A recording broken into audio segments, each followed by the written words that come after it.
Eric, you took your IQ test? Eric the midget, everyone. Eric? Yes, I did, and it's Eric the actor. Eric the actor who took his IQ test? Yes, I did. How do you think you did? I stumbled over a few things, but all in all, I think I did a good job. Well, we can't wait to hear the results. I'm supposed to hear from the guy at 10 this morning. Yeah, but he's not to give you your result. We're going to do that on the air. We're going to do that on the air. Does he understand that? No, he said he's going to give me the results on the phone. Oh, Gary, God. the guy doesn't understand what he's supposed to do. You know, Eric probably worked on him. Right. Yeah. Gary, if you're not too busy with your book, can you answer me? Excuse me, hold on, Borders. Excuse me, I was just I was on the phone about a guest, for God's sake. Sure you were. I was. A guest for your book signing? Gary, listen to me. Yes. Eric took the IQ test, and his tester is going to give him the results today. What's wrong with that? That's not the case. And the tester knows he's not supposed to. I think Eric is confused. Jason has been dealing with the tester. Can you double check that he doesn't? Make sure, yeah. Yeah, we want to do the big reveal on the air when Eric will find out. Right, Eric? You don't want to find out ahead of time. That'll ruin the whole bit. I want to find out ahead of time. No, because you know if you don't like the results, you'll say to the guy you don't want to be a part of it. Right. Probably nag out of the guy, and even though knowing he's not supposed to get them, probably said to the guy, "No, you're supposed to give them to me." When are we going to give the results out? Gary, shut the up, eight face. I did not nag out of the guy to get the results ahead of time. So he just No one is allowed to get results ahead of time. Well, hold on, Eric. He just offered them up to you without you saying a word. Yes. Don't believe you. Oh, crap. I don't believe you. I believe him. But anyway, everybody else is taking their test next week, so hopefully by the week after we can do this. All right, yeah. So you got to wait a while. You got to wait a week, Eric. Those are the rules. As put out by the FCC and the government.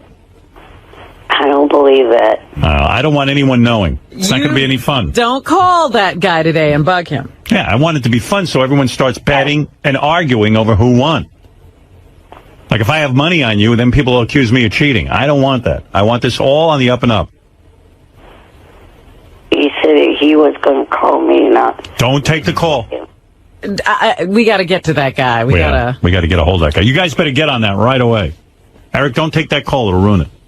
Of course Eric's going to take the call. He'd like nothing better than to ruin it. He'd like nothing better than getting a call from anybody.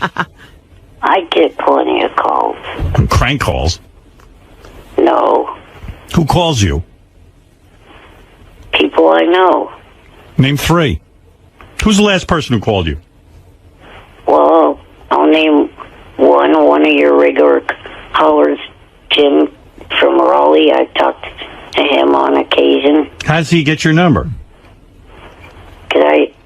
He was one of the customers to the store when I had it open, and I kind of made a friendship with him. Oh, all right. Well, that's not exactly a personal relationship. Who else? That's somebody Eric's looking for money. Some other fans, like Peter, who is one of the moderators of SFN. I see. Oh, so it's fans. Fans, yeah. And also friends that I know from before I even called into the show. All right. Well, listen, don't get the results yet. We're doing it on the air. It's a whole bit. We're going to bet. Why do you want to ruin every bit? You knew that you're not supposed to get those results. He knew. Nobody told me that. You know when we did it the first time, everybody found out on the air. Hold your horses. Okay? All right, I think let me wait. The doctor's on the phone. Let me tell him.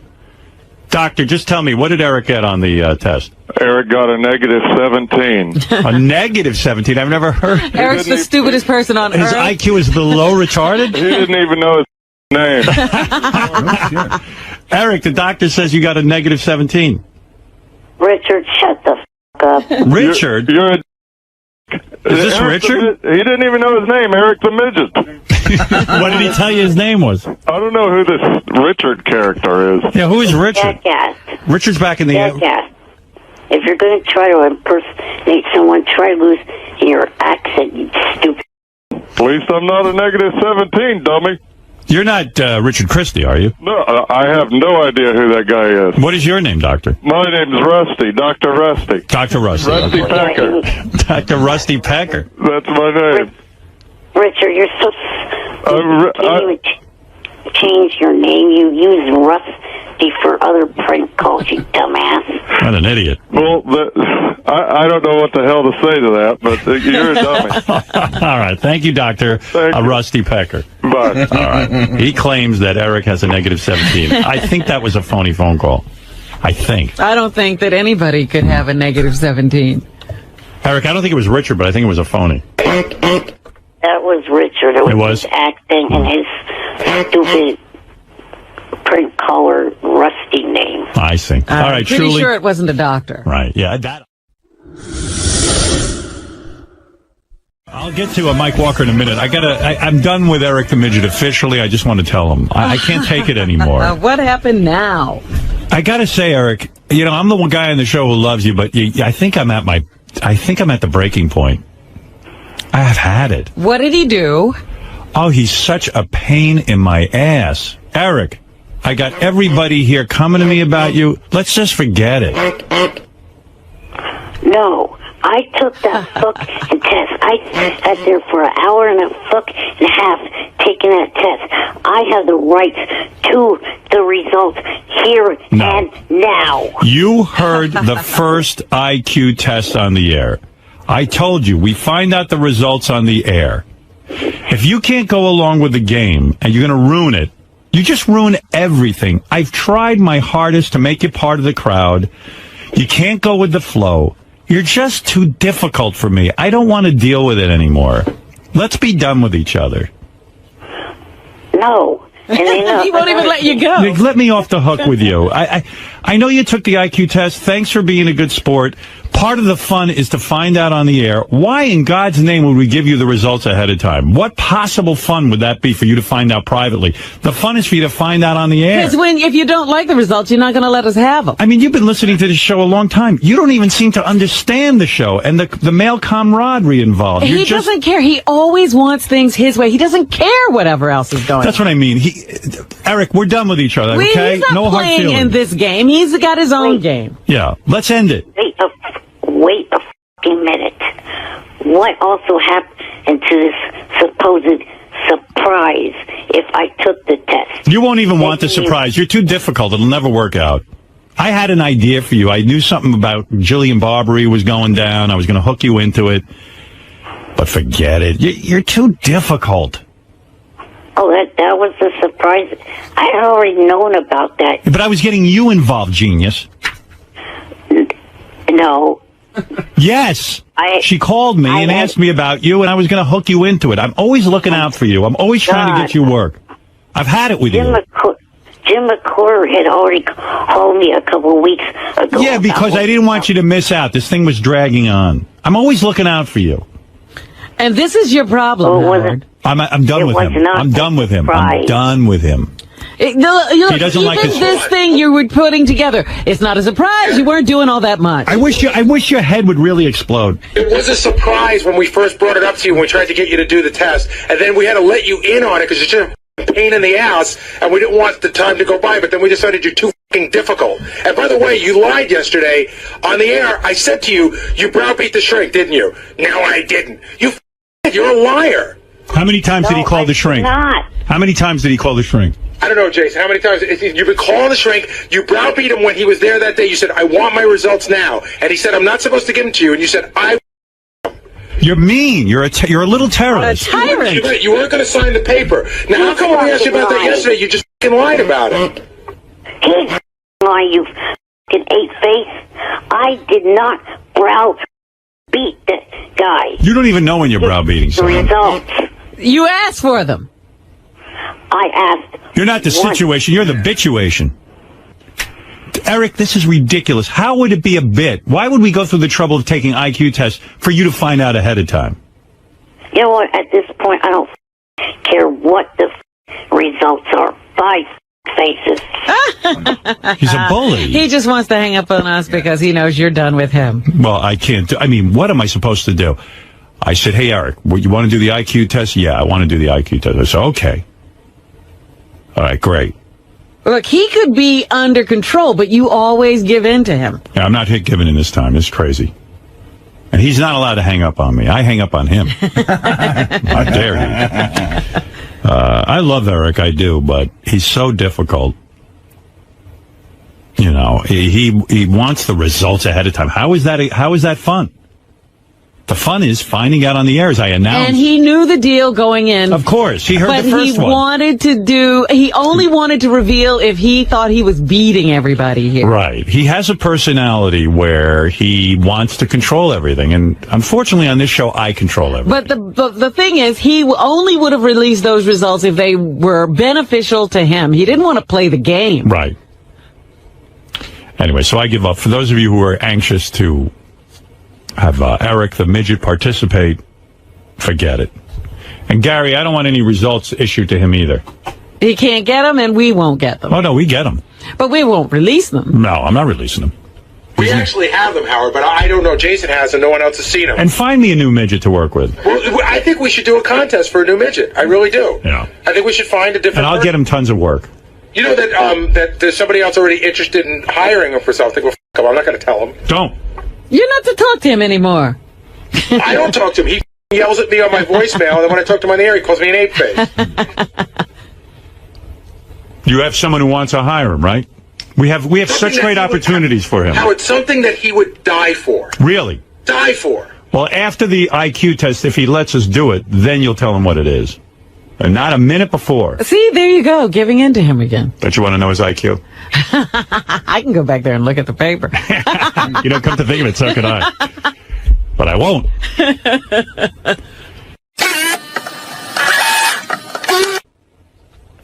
Jan is on. Eric the Midget's caregiver, defending Eric. Oh, what is he? There's no defense. Hey, Jan. I like Jan. You do? Yeah, Jan's reasonable. Eric isn't. You think? I do think so. I like Jan. Poor guy. Hey, Jan. So there's a little problem here. Go ahead, Jan. Either you guys are or this doctor's full of shit. I'm the one that was there. The doctor straight out asked Eric as soon as we got there, do you want the results tomorrow, or do you want to wait till you hear them on the Stern Show? Well, I'm imagining. All there was to it. I'm imagining, Jan, that the doctor wasn't aware of what we want to do on the air. It's not, Jan, you even know, and explain it to Eric. There's no suspense if Eric finds out ahead of time. The fun is when I reveal who's in first place, who's in last place, and who's in the middle. It doesn't work for me if Eric knows the result ahead of time. Okay, but I'm talking about the doctor. He probably made a mistake saying that to Eric. Lying. Well, he's not lying. He didn't know. He's a good guy. No one's out to screw Eric. I'm trying to give Eric some of the fun. Trying to get him in the crowd. He wanted to be a part of this. He's just always so difficult, Jan. Listen, I admire you. I don't know how you take it. I don't know. You deserve a medal. So did the doctor say that Eric browbeated him to get the results, or no? I don't know.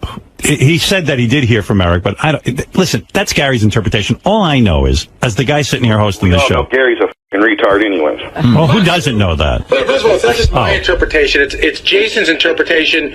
Jason spoke to the doctor, so I'm just sort of funneling it in. Please, I'm talking to Jan, Gary. Well, I can't talk to Eric. I can talk to Jan. I know, but Jan shouldn't take shots at me. I feel bad for him that that's his lot in life. He's going to watch that little shrimp.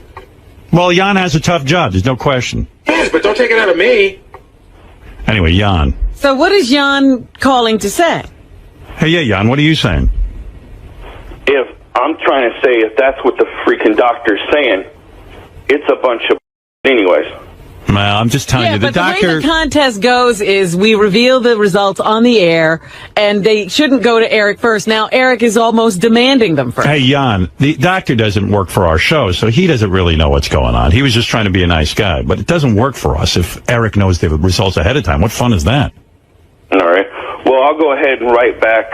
I'm right back. I'll call back when the results come back, because there's some things I wonder about the test anyways. Well, anyway, tell Eric, if he doesn't want to play the game the way we have it set up, then just let's forget everything.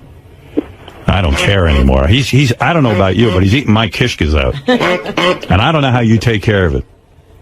I mean, it's like American Idol. You know how they don't give the results out ahead of time? Yeah. I mean, Eric understands American Idol. Imagine if American Idol told the contestants the results ahead of time. You wouldn't have a show. Yeah. It doesn't make sense, right? He was just going by what the doctor said. I know, but the doctor doesn't know. He's not part of the American Idol show. You know what I'm saying? He doesn't understand. He's just trying to be a nice guy. Okay. I thought it would have been fun. How could you have American Idol if they know the results ahead of time? All right. Well, the doctor shouldn't. If the doctor's lying about what Eric did to try to get the results, He's not lying at all. He's just an innocent guy who administers IQ tests. He's a nice guy. This doesn't have to be this way. Eric understands American Idol. Jan, do me a favor. Explain to Eric it's like American Idol. And believe me, if he gives you a hard time, you got a hard enough life with him. Then just give it up. Forget it. What can we do with this guy? all right. But You understand what I'm saying? Yeah, we'll see when the IQ test comes in what's going on there. Yeah, I listen, Jan. I can't deal with this guy anymore. This Eric the Midget. You got to deal with him. You're the only one who can talk to him. You're the only one talking to this guy. All right. All right. Well, we'll see what happens when it comes out. All right, let me know, Jan. All right. Later. That's Jan, who has the incredible task of taking care of Eric the Midget. He's my only lifeline to that midget. I can't deal with Eric anymore. Jan's the only one I can deal with. I think he has a very tough job. Yeah. He ever. I mean, but if I'm right about this, Jan will make this all better. I don't know. I'm telling you, Jan knows what to do with that midget. All he's got to do is not wipe him for a day or two. And then Eric's back in line. Well, I'd hate to see that. No, but listen, Eric knows. Eric knows that American Idol. Imagine if they said to Clay Aiken and Kelly Clarkson, here's the results ahead of time. Act surprised. Show up anyway. How would you have a show? If we're doing an IQ test, and we're testing John Hine in this one, and we're all betting on who's going to win. If Eric knows the results, there's no suspense. I mean, what kind of fucking maniac is he? And the IQ guy doesn't know what's going on. He's just giving an IQ test. I give up. This Eric the Midget is a handful and a half. I can't deal with him anymore. I think I'm at my end. Angelo, I can't take it. I can't take it. This is where Angelo says something. Angelo doesn't. Yeah, Howard, morning to you. Good morning. Hey, well, let's be done with this fucking guy, really. Okay, He's I'm with the you. most unappreciative He is. scumbag there is. Now I see it. Run him over with my truck and back over him 1,000 Well, we don't want violence. No violence, but you know what I mean. Although I like that TV show where his head exploded. He hasn't parlayed anything. No. You know, he could have been doing everything you had him set up for and stuff. Angelo, so many chances. I've had it. Angelo, I'm with you. You don't have to talk. I love you. You don't have to talk sense to me anymore. I'm one of the converted. How about Monday? Can we please give me your word? Let's have one show before you leave, if you're going to leave. That's Eric free. Eric free. Okay, you got it. No Eric the Midget on Monday. I see Eric the Midget on the phone. I'm just dying. Wait a minute, aren't you done with him? Yeah, I'm so done with him. I can't even tell you. You know, hey, Eric, I got to interview someone, and I'll talk to you later in more depth because I really want to explain to you why I'm done with you, and I really am done with you. This guy heard the bit on the air, the IQ test bit, the first time. He knows exactly how it works. Excuse me. He knew exactly. No, I did not. You don't? You don't listen to the show every day? I was up in Vancouver. Well, we still told you weren't supposed to get the results. We would announce them on the air. Anyway, you can have Eric, you can have the results. You're no longer on the show. And I'm not kidding this time. I'm done with you because you know it's like American Idol. We don't tell people ahead of time what they got on the IQ test. You find out on the air and we all bet and stuff. And it's fun. And then you argue with all the guys. And you go, I'm going to beat you, and I'm going to beat you. And then I go, Eric, do you think you're going to beat JD? And you go, yeah, I'll probably beat him. I mean, come on. You know the drill. You know the show. I don't see the issue of me. Eric, here's the issue. We don't care. Here's the issue. You ready? We've done this bit a billion times now. Everybody went in. Gary said this on the wrap-up show. It was beautiful. He goes, everybody went in, took the test, and then came on the air. Nobody had a problem. Nobody had a problem. The one guy who has a problem is Eric the Midget. Yeah, always. And I always assumed Eric was like not really that much of a. Oh, no. I really don't know did. how you could have missed it. I'm the only one missing it, but I get it now. You're a major pain in the. I think because of your condition, you've never been socialized, you've never hung out with people. I don't know what your deal is. I have hung out with plenty of people, you and big nose asswipe. Yeah, you see what I mean? Howard, do you really think it has anything to do with like his condition or anything like that? I don't know. I think he's just a malcontent. I mean, there've been other midgets that I've seen on the everybody internet. I know went in, took the IQ test, came on the air, and found out their results. He is on the internet. I'm not participating in this. They lied to me. It's always a problem with this guy. There hasn't been one thing that's gone smoothly. Not Never. one thing I involved. And how many years? And I'm done getting him jobs. I'm done with him. Look how difficult he made it for you when you tried to get him in touch with that guy from ABC. Oh my God! I mean, that is like a monumental thing. I could put up with everything, but you know what it is? This bit cost us a lot of money. Yeah. It's a major pain in the ass to find testers who will do the test. And who are he's in legitimate. a remote, he's not in the general vicinity. You got to Yeah. do something special to get the tester to him. I went out of my way. I'm done. I am so done with you. I can't even begin to tell you. I'm glad your eyes are finally open. And not that I don't like Eric, but you shouldn't put up with his BS. No, I won't. You wasted our money. He gets rewarded for it. It's only made him worse. You waste our money. You waste our time. I'm done. And by the way, the fans have all written in and said, Howard, thank you. Howard, it's about time you dump this Eric, the midget. He's so fucking ungrateful. Get rid of Eric. Here's another one. Greatest day in show history. I'm so happy that all ties have ended with ETM. Please keep your word, Howard. And I will keep my word. I'm done. When I'm done, I'm done. You know that. When I was done with Jackie, I was done. Yeah. Eric's the same way. I like the guy personally. I don't know why. I know a lot of people don't. I've tried. I've bent over backwards. Eric's on the internet saying laws have been broken. You're not supposed to he has to give me my results. This is medical information. I go, oh my God. I'm done with this guy. He's just one big troublemaker. You want the results? You can have the results, Eric. I don't give a them. I don't want to know your fucking IQ. I don't want to announce it on the air, and I don't want you part of my show anymore. I'm done, okay? So let's say our goodbyes. You want something to say? Go ahead. Now's your chance. This is your last words. If you fuckers at your audience want me to start respecting you, you start respecting me. F you. All I do is respect you. You don't respect me. Hey, what hasn't been done for you? You've been given money. You've been given jobs. You've gotten to be on TV shows and meet people you've always wanted to meet. Who hasn't respected you? I got you laid, too, for the first time in your life.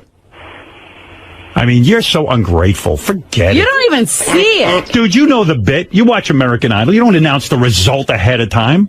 They don't tell Kelly Clarkson she won before she won. Before the show. The fun is to get your result on the air so you react to it. You don't know that? You say you respect me. That you do. Oh. Then stop calling me Eric. We're not calling you anything anymore. We're not calling. We're done with you. We're done.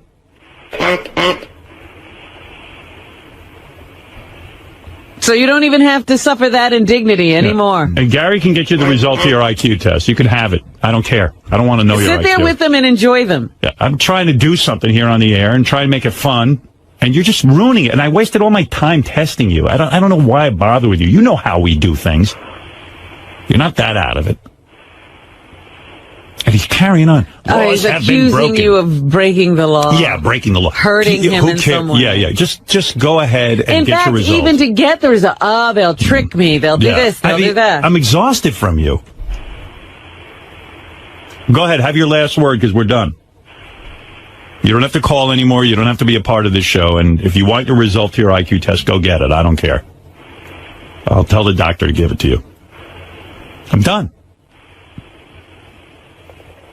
Good luck getting laid on your own. Or anything else. Yeah. And good luck getting work and good luck everything. Since I'm not respecting you. Go ahead. What do you want to say to that? I don't know what to say. I know you don't, because you just eat my kishkas out. I mean, really, this bit is the easiest bit in the world. Have somebody IQ tested. We all go and we get on the air and we give the result. It couldn't be simpler. He's torturing me. I'm done being tortured. Are you that bored that you have to make everything a drama? No. He just makes everything difficult. Yeah. Like, can't you just man up once and be part of the bit? Do you have to make it all about you and begging you? And I'm done. I don't care what your IQ is. You're so hungry for attention. Everything has to be difficult. I'm sure you have a fairly normal IQ, and it's not even going to be all that interesting. So we're done. I don't want to be bothered by you anymore. Please don't call anymore. Like you don't want things to ever go your way. Listen, dude, you knew the score. You know what the hell. You know what this Why are thing you is about. explaining it to him? You're right. Why are you explaining to I'm him? wrong, He's Eric. dragging this out. Once again, you're right. I apologize. I'm wrong. If you need the result to your test ahead of time, Gary will get it to you, okay?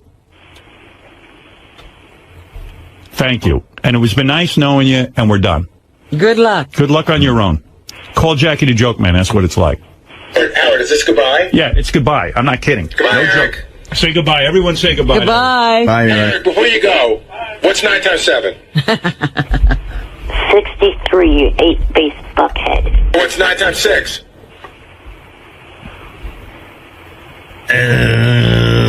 54. What? Shut up. What is it? 54. He's got help going on. Yeah. got a calculator. Somebody did it for him. There's no one here helping me. So you have it written I don't down. have Well, anyway, goodbye. I got a woman here who's going calculator to... turned on or anything. Yeah, anyway, nice knowing you, Eric. Nice. Thanks for being part of the show. I'm sorry this bit had to go so... I'm sorry every bit is so rough for you. I don't know. I don't even understand what it is you're complaining about. You know the show. You know how we do things. You could be a little bit easy and work with us. But you're just eating my heart out. And I don't have time for it. I'm done. I like you. You're a nice guy. We just don't see eye to eye on things, and I can't keep going through this. Thank you for being a part of the show, and good luck with the rest of your life. We are done. And you've gotten enough out of this show that I'm sure you can continue your career on your own. The other reason why I wanted Goodbye. ahead of time was because I didn't want the stress of sitting here for weeks wondering. That is the point of the bit. Eric, that's the whole point of doing this. Yes, but you're talking about you guys have normal health. Right now, stress is not good for All right, so All listen. right, so get your results and goodbye. Yeah, we're going to give you the results. Gary can give it to you off the air, and we're done. Okay? Because you shouldn't be dealing with us if we stress you out. Yeah, I don't want you having any stress. I want you to live a long, happy life. By the way, everyone's applauding out there. JD's so happy that it's Eric's last day. You have no idea. I'd like to come there and slam JD's head on a wall. Go ahead. Don't you wish you could? Why? Isn't that stressful? Eric, it's just not working out. You don't understand the show. Honestly, you don't. You really just don't. You don't get it. And I don't want to stress you out. I want you to live a long life. I happen to like you. Let's end on a good note. This bit's not for you.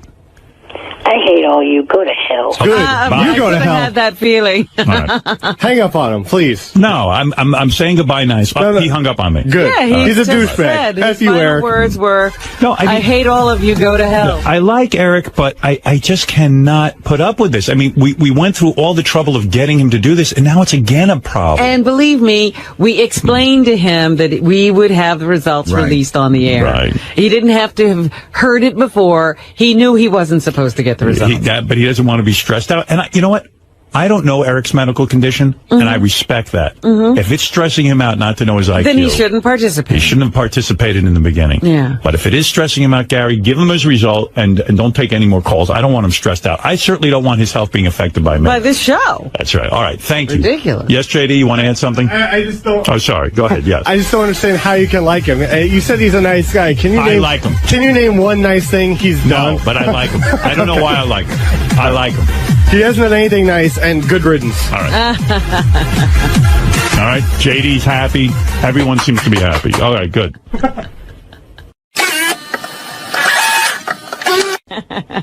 I see Eric's already back on the phone, but I'm done. Eric, how am I going to end this with you? You can't keep calling back. We're done. Excuse the out of me trying to keep myself in a time frame of having to have the heart surgery done in 3 to 4 years instead of having it done tomorrow. Well, why are you on the phone? Isn't this stressful for you? Yeah. We should be done with each other. I don't want to be your stress. Hey, Howard? Yeah. Eric, I'm serious. Don't yell at me. I want to ask you a question. How come this is all an issue now, but when we first talked to you about setting this up, you never brought this up to us? I don't know. Good answer. You see, the problem, Eric, I'm going to explain it one last time. You said you wanted to be part of the IQ test. You know how it works. We don't give the people the information ahead of time. It's like American Idol. We all get on there and we go, okay, the person with the lowest IQ, the person with the highest IQ, and we all take bets. You know the score. You know how we do it. You know how we do the show. We explained it when we did it. And Eric, just listen to me. Will you let me speak, damn it? Because you don't get it. I don't get the harm in each person knowing their individual IQ score. Nobody asked you if you understood. Because number one, I don't want the information getting out. Number two, I want to bet on it. I want to have fun with it. And it's the idea of the surprise to even the person. The day of the event, I want to say to you, Eric, do you think you beat Scott DePace? Do you think? And you'll know already. It's not going to work for me. And this was the bit from the beginning. I never would have asked you to do it. I was the one that prompted you assholes to do this by challenging Listen, Eric, you're absolutely right. I'm wrong. We're done with each other. Don't call in anymore. I don't want to speak to you. I've had it. We went to if you said to me now, hey, Howard, I get it. I'll wait my turn like everyone else. I'll hear my IQ announced on the air. Fine. We have no problem. But it's just too much aggravation, too much arguing, too much back and forth. It costs us a lot of money. And you know what? You're right. If your health is going to be disturbed by not knowing your IQ ahead of time, then by all means, go get your IQ and be done with us. Now, what's it going to be? I guess I'm going to get it and not... Good. All right. So go get your IQ. He's going to go get his IQ. Okay. So go get it and see it and have a nice life. And trust me, the day you hear that IQ, don't ever call here again because I'm never picking up. Just know it. You wasted our time. You knew the bit. And wasted our money. And you're the only person that we've done this bit now, and you're the only person that's a problem. Jeff the Drunk's not a problem. Wendy the Retard's not a problem. You're the problem. You always have a problem. You can't just simply do it and not be a pain in the ass. High Pitch Eric wasn't a problem. Stress. We get stressed out dealing with you. High Pitch Eric took the test, and we don't hear from him since. You're the only one. Do you see a pattern? No. No. Oh. Okay. Well, that's what I thought. And I was out of town the first time you did this. Very good. I did not hear how... We told you the rules. We're leaving out the part also where, forget that whether you heard it on the show, Jason explained it all to you in advance as well. Yeah. So stop lying to us that you didn't know. Yeah, stop that. That's ridiculous. Of course you know. I'm not lying to you. All right. Whatever. Anyway, Eric, great knowing you. Enjoy your life. I'm sure other people are going to do what we do for you. I'm sure that you're going to have lots of TV offers. I'm sure you're going to have all kinds of exciting things in the future. I'm sure other people are going to send you to the bunny ranch. I'm sure everyone's going to... you won't be sitting there looking at the wall. I'm sure everyone's going to introduce you to whatever that name of that girl is from American Idol. I'm sure all this will happen for you. I'm sure all your dreams will come true.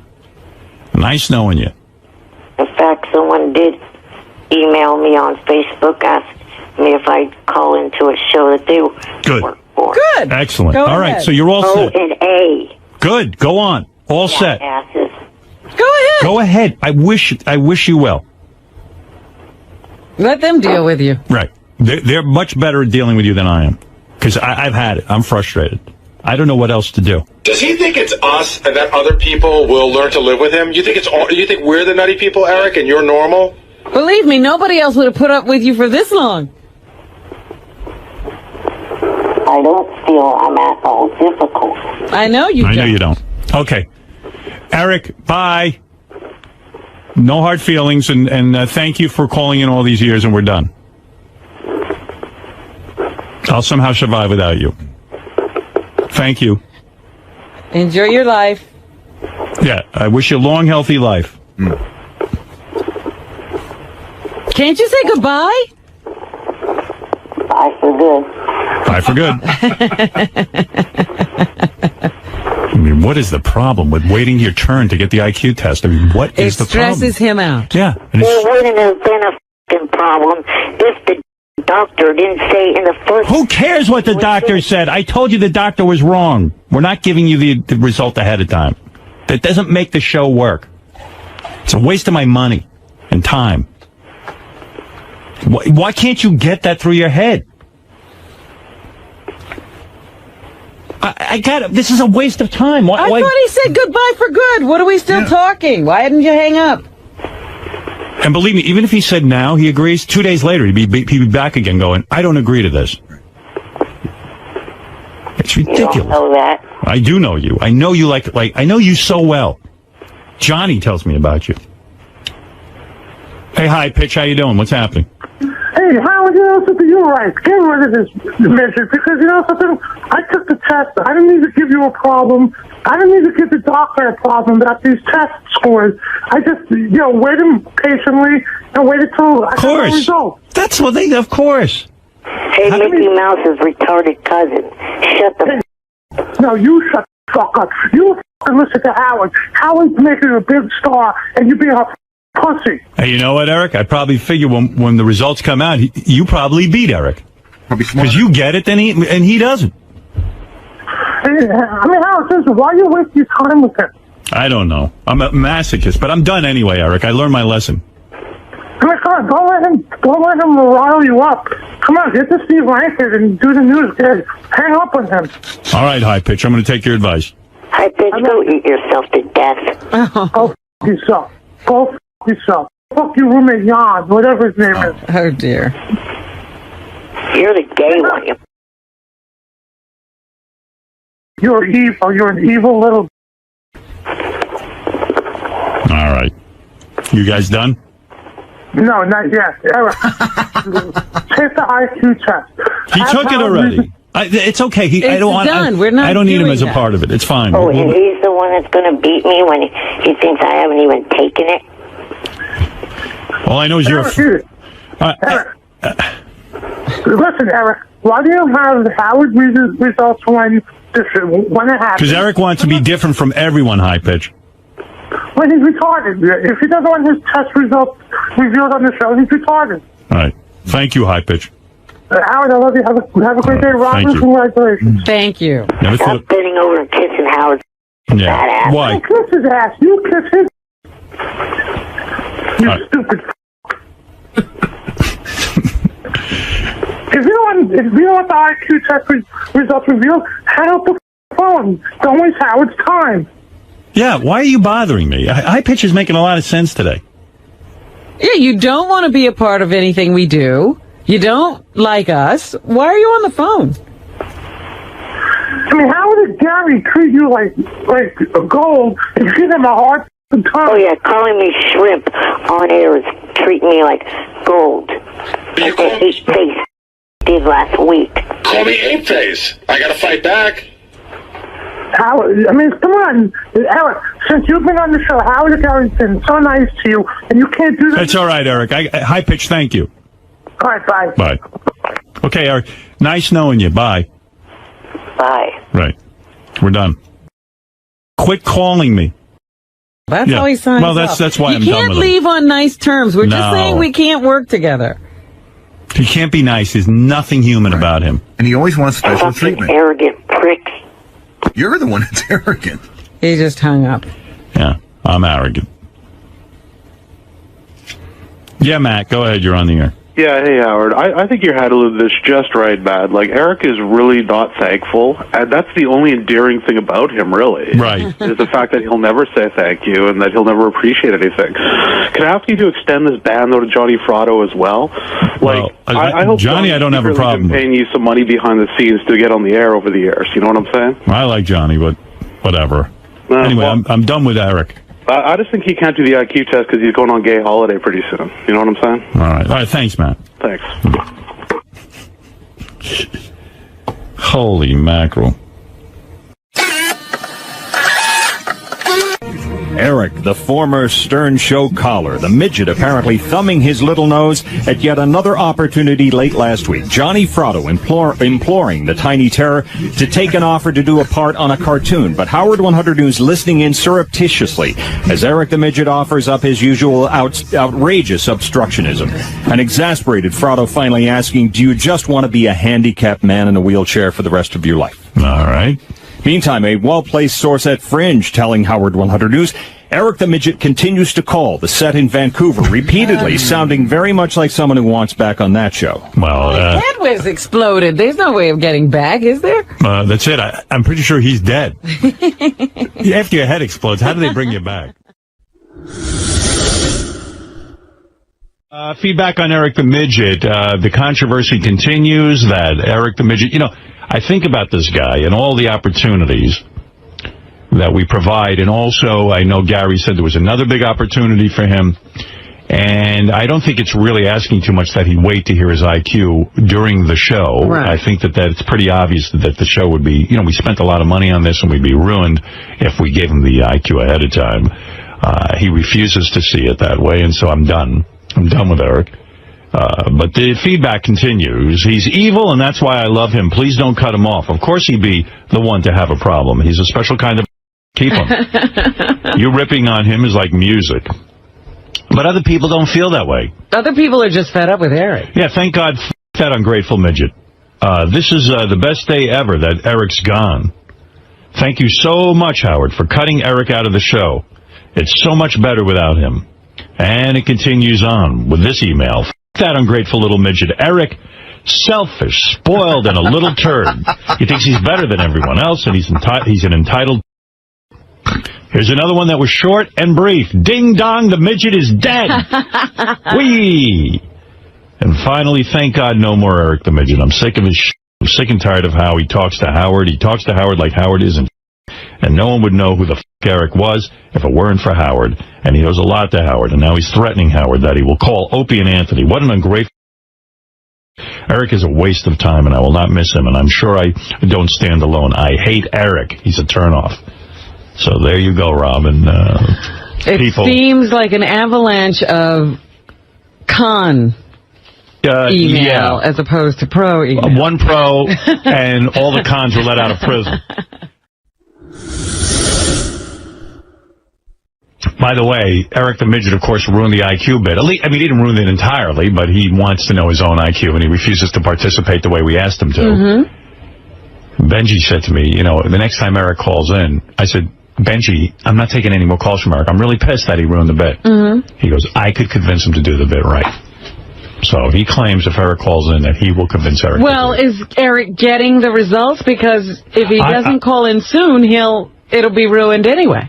Yeah, well, he wants the result. I'll have the doctor give it to him. I don't care. Yeah, but my point is, Benji says he can get Eric to participate, but if Eric already knows the results... Eric, if you're listening, I don't want to...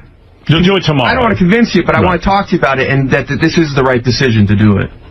Yeah, Benji claims he has sort of a kismet with Eric. I like him a lot, and I think he likes me, and I want to talk to him about it. All right. I think you two have a rapport. Yeah. Okay. I'll let you talk to him. One last time. That's it. I'm assuming you want me to do it on air, though, right? I want everything on air. Okay. Riley would be the greatest radio personality ever if he could keep it together. Right. Well, speaking of the greatest radio personality ever, Eric the Midget was at it again. Oh, God. He recorded. He won't call into the show anymore. He's done. I'm fine with that because I'm done with him. Well, he's only done because you're done. Right. Yeah, exactly. That's like, I quit before you fired me. All right. But I did say if he would participate in the IQ test, all would be forgiven. And I think that's the fair thing for him to do, considering we shelled out money and stuff for him. And not only that, Gary's sitting with some opportunity for him that he won't even call him about. I feel bad, but Eric went on the air to explain himself. He went on YouTube, so I'll play that for you next. Okay. I do have to take a break. We'll be back right after these words. Eric the Midget. A request. Hey, do I want to do Medicated Pete this morning, or am I waiting for him to come in? We're waiting for him to come in. Oh, okay. All right. I won't get to it then. I'm dying to play that, but I'll wait for him to come in next week. There's Eric the Midget at work again. I'll get to that in a second.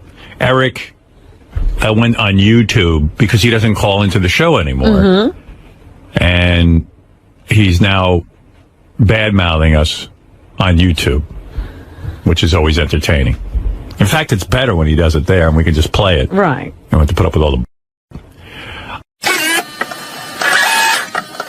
All right, real quick. Eric the Midget, I want to get to this real quick. So he's pissed about the IQ test. I don't know why, because we explained from the beginning, it's like American Idol or, I don't know, any show that has a result. You don't give the people the results ahead of time, but I said to him, you're going to get the results on the air. Can't you wait a week or two? No, I want my results now. I mean, everything with this kid is like difficult. I've never encountered a personality like this. It's odd. It's just the oddest thing. Like, whatever thing we get involved with him, it's always a big hassle. So I finally said, look, I've had enough. I like Eric. I do. I have nothing against him. I feel for him. But I just can't take it. You can't. I finally went to the trouble of getting him the IQ test, and then he's like, I don't want to do it now. I want my results before. I want to know. Like, how would you do that? That would be like if you told the people on Dancing with the Stars, this is who's going to win tonight. If you told the celebrities, there's no suspense. On American Idol, if everyone saw Ryan Seacrest's card ahead of time, no one would care. I don't want to wait 2 weeks. Well, yeah, of course. That's like people on American Idol want to know if they won right away. I mean, it makes no sense. But anyway, so Eric and I are now, we had a falling out. You're on the outs. Yeah, and I did mention that Benji felt if Eric called in, that he could convince Eric to understand the bit. That's what Benji said. Well, I don't want to talk him into it, but I think it would be to his benefit. Right. Well, let me tell you, already he's lost out not being on our show because Gary says there's a huge opportunity for him that he's not passing on to Eric. He's pissed too. Is that really true, Gary? Or are you making that up? No, it is. I can tell you what it is if you want. No, because then Eric will know. Okay, yeah, but it's an opportunity that he would love. I mean, I don't even know if it's still on the table because it was a week old. Right. But it's right up his alley. Oh, good. I mean, forget him. And by the way, once I stop even playing his YouTube tapes, everyone will forget about him. Well, that's the problem. That's why he always comes back. So he does make the argument in these tapes that he doesn't need us anymore. He's pretty sure he has a career on his own. Oh. All right, so here we go. Listen, you know what? I'm really fucking pissed. Oh, that's not the tape. Where's the tape, guys? That's his voicemail. Hold on, I'll get it. 81. Okay, thanks. Here it is. Right. Hello, everybody. I'm making this video to address a couple things. Number one, I heard that they were talking to Benji about talking to me to talk me into participating in the results show for the IQ test. I don't care. I don't care if I talk to Benji or not. He will care. He will care when he stops being noticed. when the stream dries up and there's nobody to interact with. By the way, when he does call, I think I shouldn't take the call. I agree. Yeah, I really have to be done with him. Can you resist? I don't know.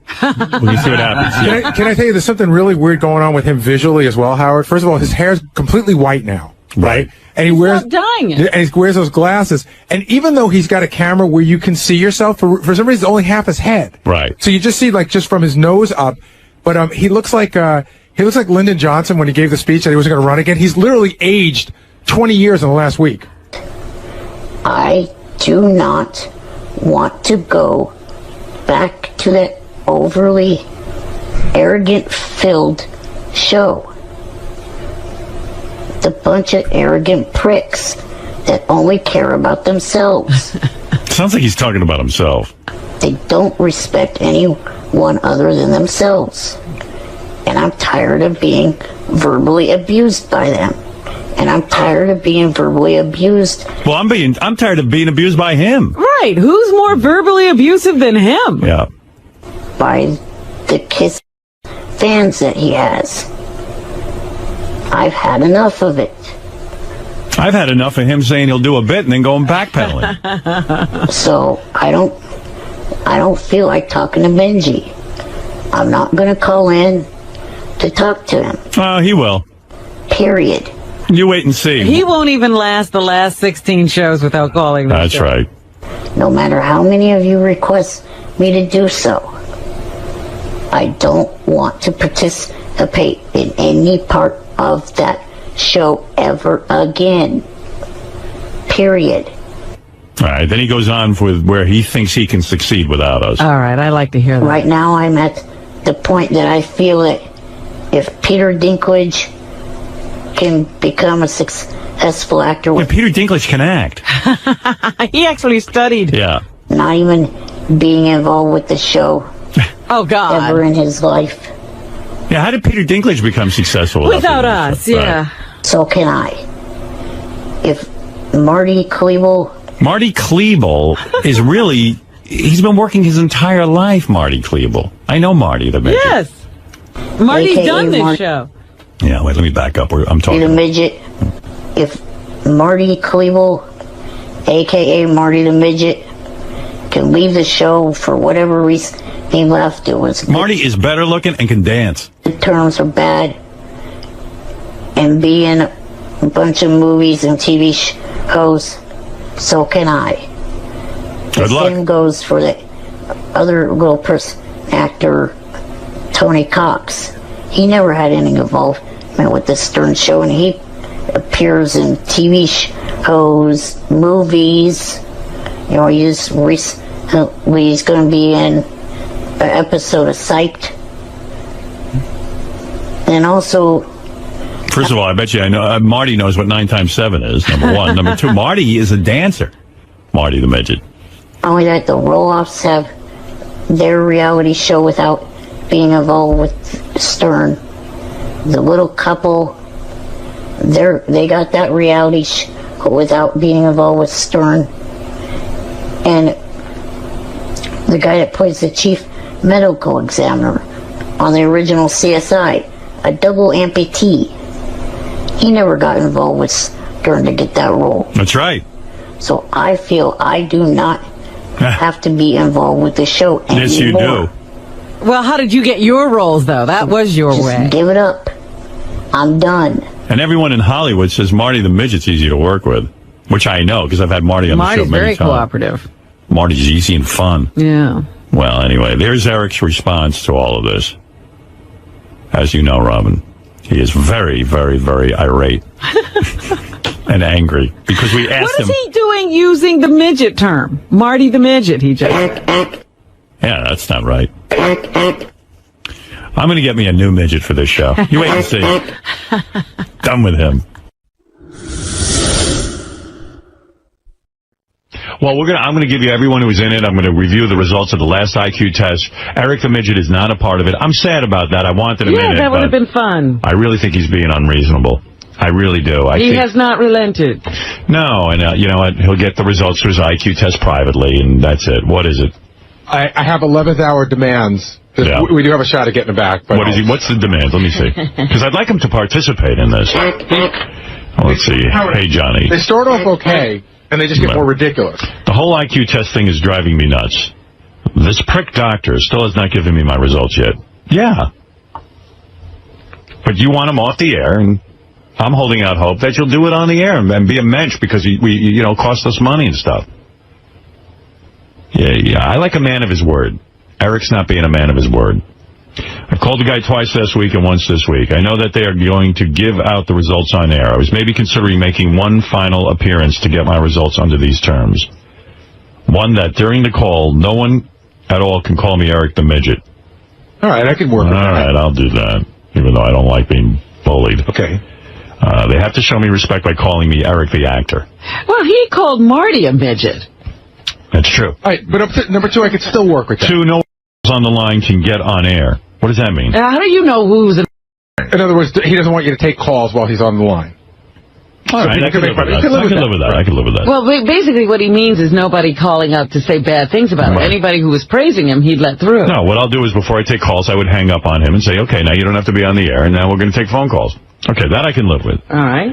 3, no 9 times table questions or no 9 times table or math questions for that matter. All right. Okay, I can live with that, right? That's an old bit. We've run that. All right, I would retire it for the day. Right, for the day I'd be willing to do that. 4, they have to agree that this is the end of my time on their show. And stop talking about me from now to the end of the show. What do you mean? Oh, in other words, so when he hangs up... We can't talk about him tomorrow or the next day? I thought he meant from now till the show ends forever. Yeah, that's what I'm saying. That's ridiculous. I can't control that. 5, they need to agree to give me money for being a part of all this. No, because first of all, that's called... Now you've pissed me off. Yeah. That's called blackmail. When you agree to do something... And you know what? I'll make it so you get opportunities, and I'll show my appreciation in many ways for being a part of the show and being a good sport. But don't threaten me with give me money or else. And I can easily make that happen, but you should have said that ahead of time, that you demand money for it. But, you know, this whole, I mean, how many TV shows, how many access to things that he really loved doing, the Bunny Ranch visits, he's ungrateful. He's ungrateful. Eric's just being a Class A. You don't do that. I have never wanted to take him and shake him before. Now I can see myself dragging him out of that wheelchair and just shaking him. The 6th and final will be that they tell me what the latest offer for an acting gig is. Yes, I absolutely would have guessed. But we won't help you get it. Well, I will absolutely tell you that because I'm a man of my word, and I told you I would. See, I have no problem keeping my word. That's why I made my argument that I can be Green Lantern, because I am honest to a fault. If I tell you I'll do something, I'll do it. Yes, but you're not. You would have to say, I will not be a superhero in every... Well, that's a different discussion. We know I'm not Green Lantern. If it means my life, I'm not going. Right. I'm not a hero. So, Eric, there's a bunch of these demands I could give into, but 2 of them I cannot. 2 are non-negotiable. No, you don't ask for money afterwards. That wasn't part of the deal. Well, just call him up and say there is no money in it, and we'll continue to talk about him after he's gone, whenever we want. Right. That's it. But I would comply with the other rules. I'd be willing to do that. Yeah, but time is running out. I hope this was a negotiation, not an ultimatum. Right. But, Eric, if you're listening... we're going to do this bit in about a half hour, so that's about as much time as I can give you on this. And just realize, Eric, if you don't do this today, you'll still have to wait for your results. Right. That's right. So if they've been driving you crazy, it'll continue. Eric, I've received your letter. I would like you to be a part of the IQ test results today. I think it would be the honorable thing to do because you agreed to do it. Your demands, there's 2 I won't agree to.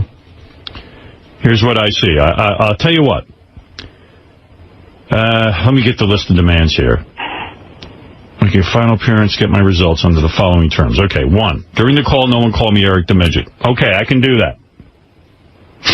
Okay? All right. We have to call you Eric the actor. All right.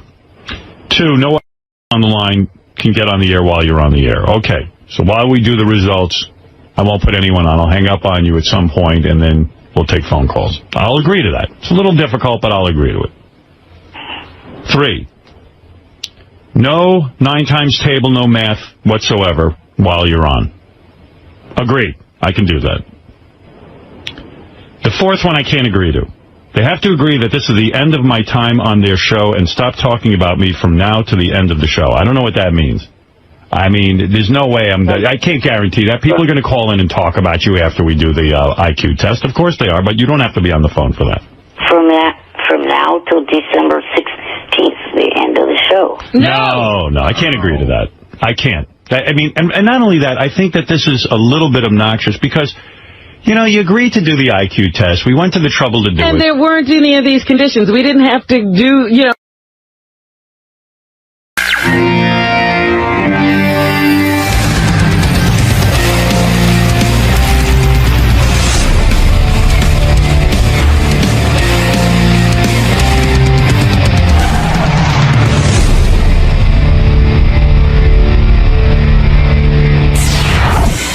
It's me, Ross Matthews. I cannot believe I'm on Howard TV. I cannot believe I'm on Howard TV. I watch every day, every week. I'm going to be watching myself on repeat. I'm here in the Howard 100 101 compound to promote my book, Man Up. It's really good.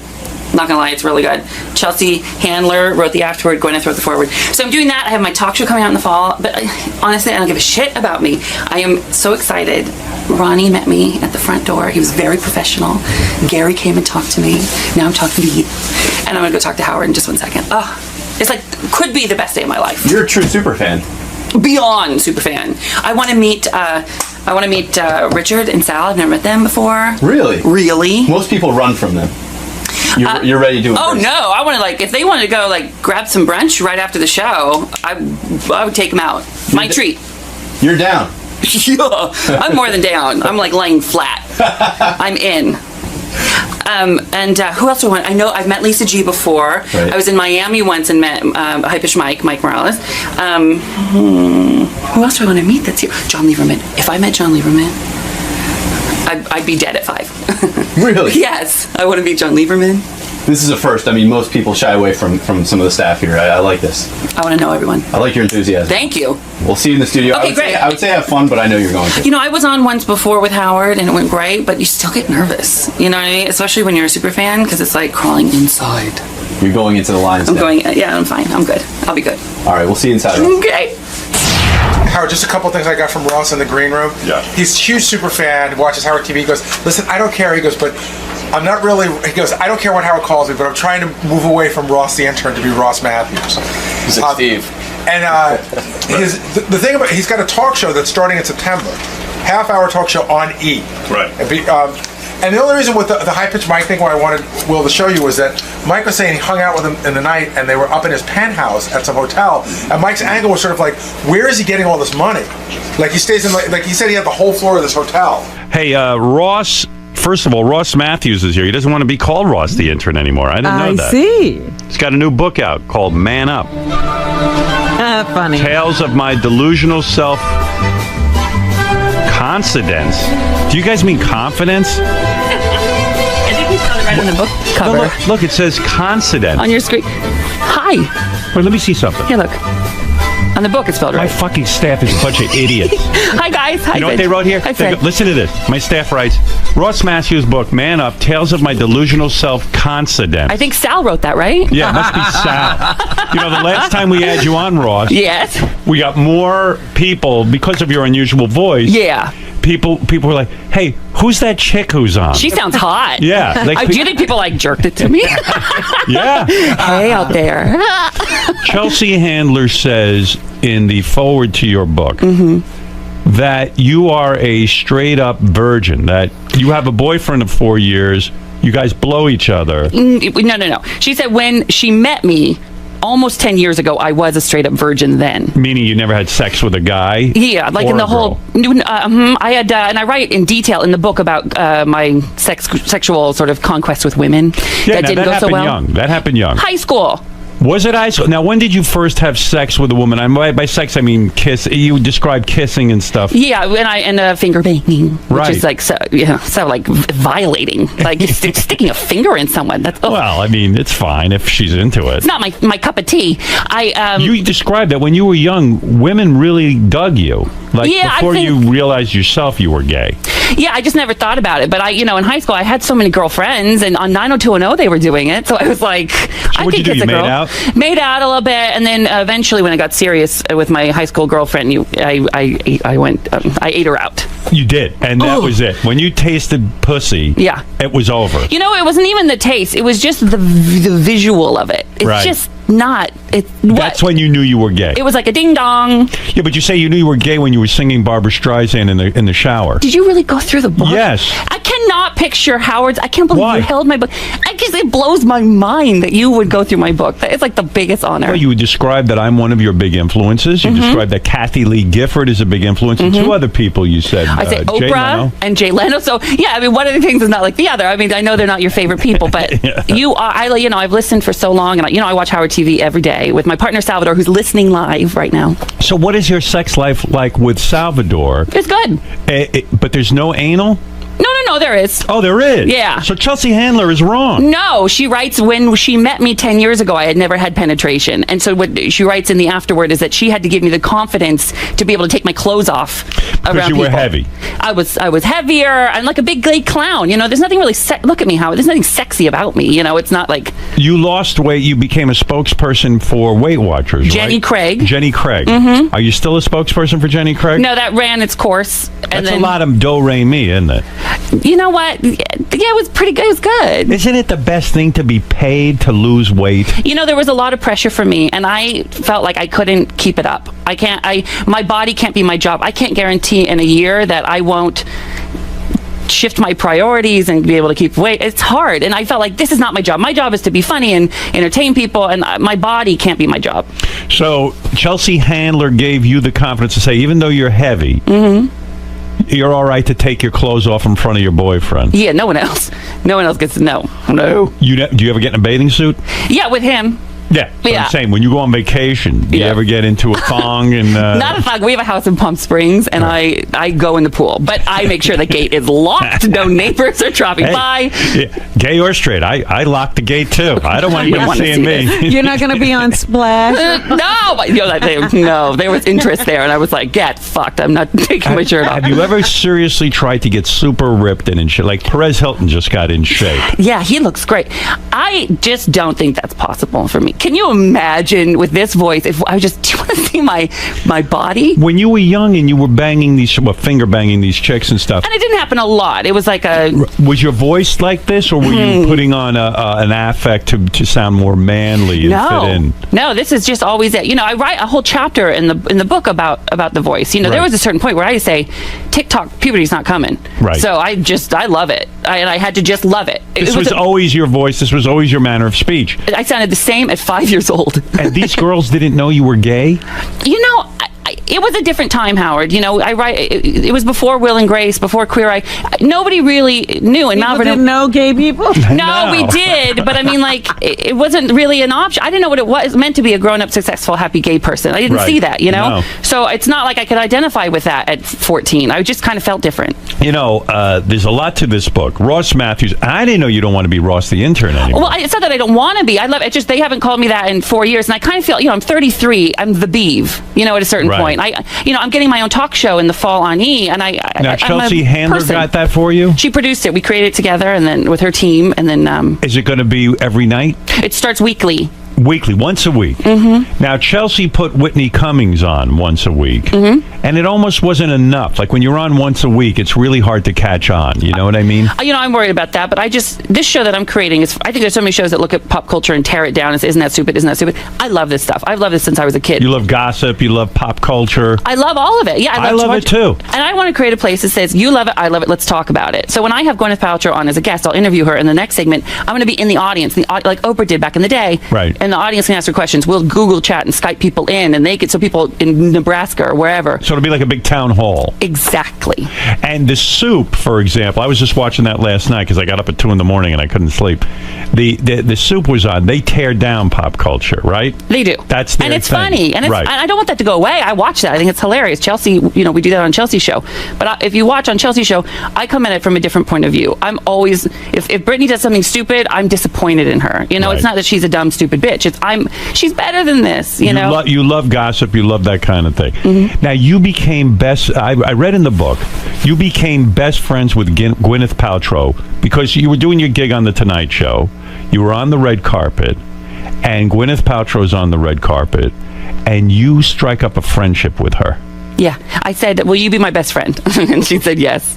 And you really became her best friend. Yeah. Isn't that weird? Fucking amazing. She emailed me the next day. I mean, I was in college in my dorm room. Yeah. I pressed refresh, and there's an email from Gwyneth. Wow. It just was.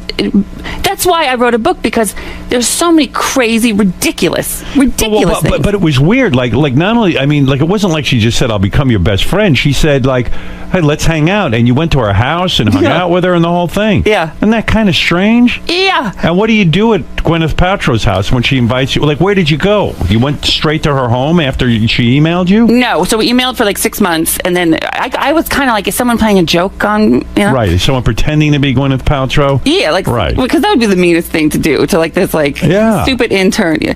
So like it'd be a pretty great joke actually. Right. So I said, well, I like called her bluff. You know, it was my first internet date, my only internet date. I was like, let's go to lunch. And so I go up to, we went to the Ivy, and I didn't pick it. I didn't know what the Ivy was, but it's a big like fancy celeb thing. That's where celebs go to eat. And get their picture taken. Right. Yeah. So I walked up and I said, it's the reservations under Gwyneth Paltrow, and he said, she'll be here in a minute. And I was like, this person's good. Right. They did their homework. Yeah. And all of a sudden I'm like standing there thinking, and I see Gwyneth Paltrow.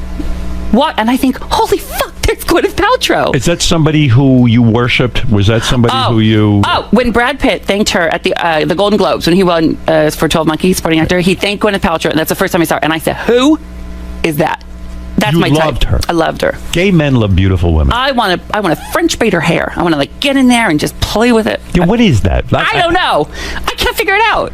Gay men love to be friends with gorgeous women. Yeah, we do. Why? It's not that you fantasize being her life. You just appreciate her beauty. Yeah, but it's not so much gorgeous. Like, I love a BBW. I worked at Lane Bryant. I love a big boned, thick, hearty Midwesterner gal. I like that too. You got fired from Lane Bryant. I think it was. Because you stole. He stole.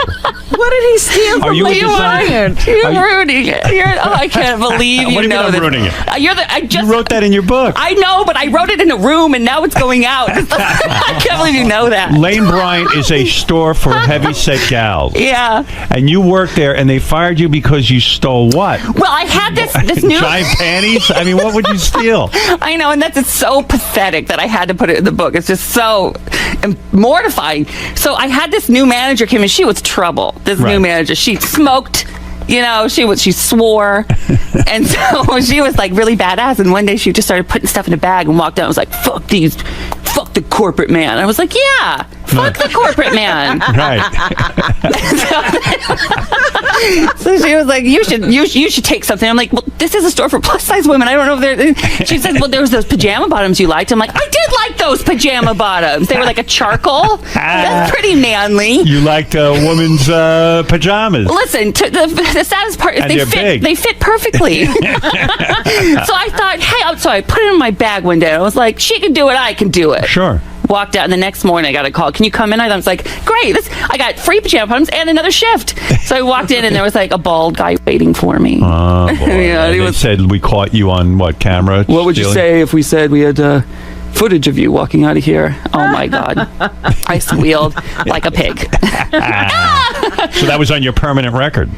They didn't call the police or anything. I just had to bring the pajama pants back. But they took away, like, at that point, like, reached a level of seniority. I had like the keychain around my wrist. But did you say to them, hey, that woman stole stuff too? I didn't squeal, but I know that she got fired. She did too. I think she got caught. They pressed charges. I think they had, like, they were building a case. Well, she was stealing like bags and bags on of a shit. Regular I got sucked in. It's like when you drive behind a semi and it just sucks you in. So get back to Gwyneth Paltrow. Okay. In your book. Ross Matthews has written a book called Man Up, Tales of My Delusional Self-Confidence. And you know, Howard, I'm so proud of it. It's really, really funny, this book, and there's stories like that, but there's a thread throughout that, you know, I define man up, really. You were talking about my voice and everything. I define man up as you are what you are, what you are. You got to love what makes you different and celebrate it. If you spend time hating what makes you different, and this is not just a gay story. Right. It's whatever. Your hair color, your skin, your nose, bad teeth, you know? You will just waste so much time. Use it to make you stand out, and things open up for you. Did you ever think you wanted to become a woman? No. No. Because of your voice.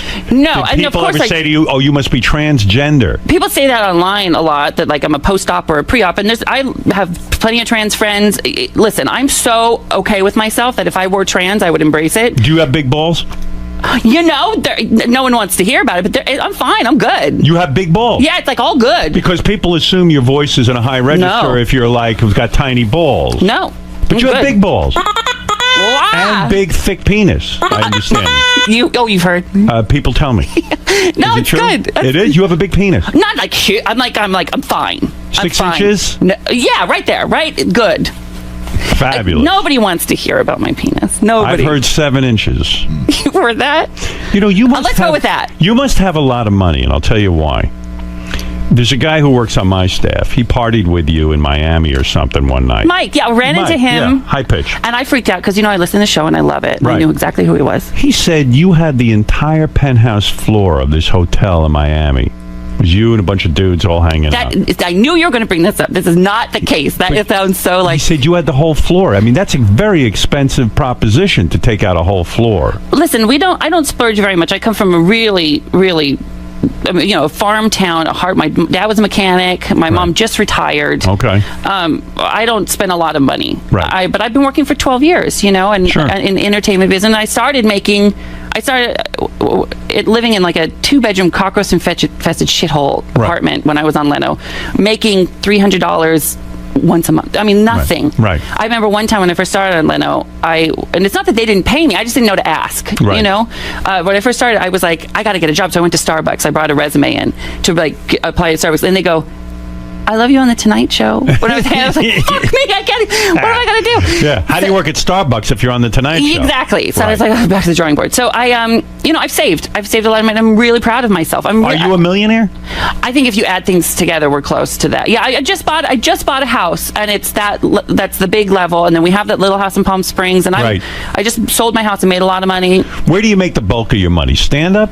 I don't do stand up. I have like a big overall deal at E. Right. The talk show, if all goes well, I'll be good there. Right. The book, if the book does well, I'll do well. Did you get an advance for the book? I did, but I took a smaller advance, so if it does well, I do well. I believe in it. You should have taken the bigger advance. No, I got a really good deal. Chelsea Handler published it. Oh. And I'll talk to you. She built it. She's like a mogul. She is. What does she do? She sees somebody who's got some talent, and then she gives them a show. She really, not a lot of comics do that. I've been very lucky. Jay Leno has done that for me, where he said, come on my show. Right. There you go. Take 7 minutes and run with it. Right. And Chelsea, saw me and saw that I was becoming very popular on her show. Right. And said, I think you're funny. Let's do something with you. And she lets me guest host her show when she's not there. When's the last time I late night hosted that? That's very generous of her, actually. I'm so fortunate. I love her. Do you hang out with her? Yeah. What do you do for fun with her? And then we'll get back to what you do with Gwyneth Paltrow when you're hanging out with her. My beautiful, I'm like in a blonde, beautiful sandwich. Right, yeah. So what do you do with Chelsea Handler? Where do you go? We don't slumber party all the time, but I mean, if we see her, it's like dinners. We were just in New York together for the upfronts for East. We went to a nice dinner and then went and tons of celebrity, really good. Right. So I was dying. It was really good. So you're a guy who hangs out a lot. That's how you kind of get around and get to network. You network. I never network. I live on the east side of LA. I don't go to Hollywood shindig parties. My partner and I watch Howard TV. I drink a Pinot Grigio, and I'm in bed by 10 o'clock. Perfect. I don't like all that stuff. Are you going to get married to this partner? Salvador, yeah, we are going to get married. We're not engaged or anything. I'm not going to do it till I don't want to willy-nilly. I'm very traditional. I want kids. I'm not going to do it till I can get married, and I'm not going to do a fake marriage. Get married, but it's not real. It's got to be real in California. They're confused out there. It's not legal yet. You think California would be the place where there would be gay marriage? There was for 4 months or so, and they took it away. But I really believe Supreme Court is going to do something right. Maybe they probably won't make it federally, but I think they'll overturn. What does Salvador do? Salvador's a wardrobe stylist. I see. So you got this life together, but you won't get married here in New York because you want to get married in California. That's where I live. I see. And I don't want to get married here and then go to my state and have my state think of me as a second-class citizen. I just don't like that. You and Salvador never orgy at all? No. You never bring another guy into the bedroom? No, we are so, boring. No. We like trivia in Palm Springs with senior citizens. I see you as a power bottom. Am I right? No.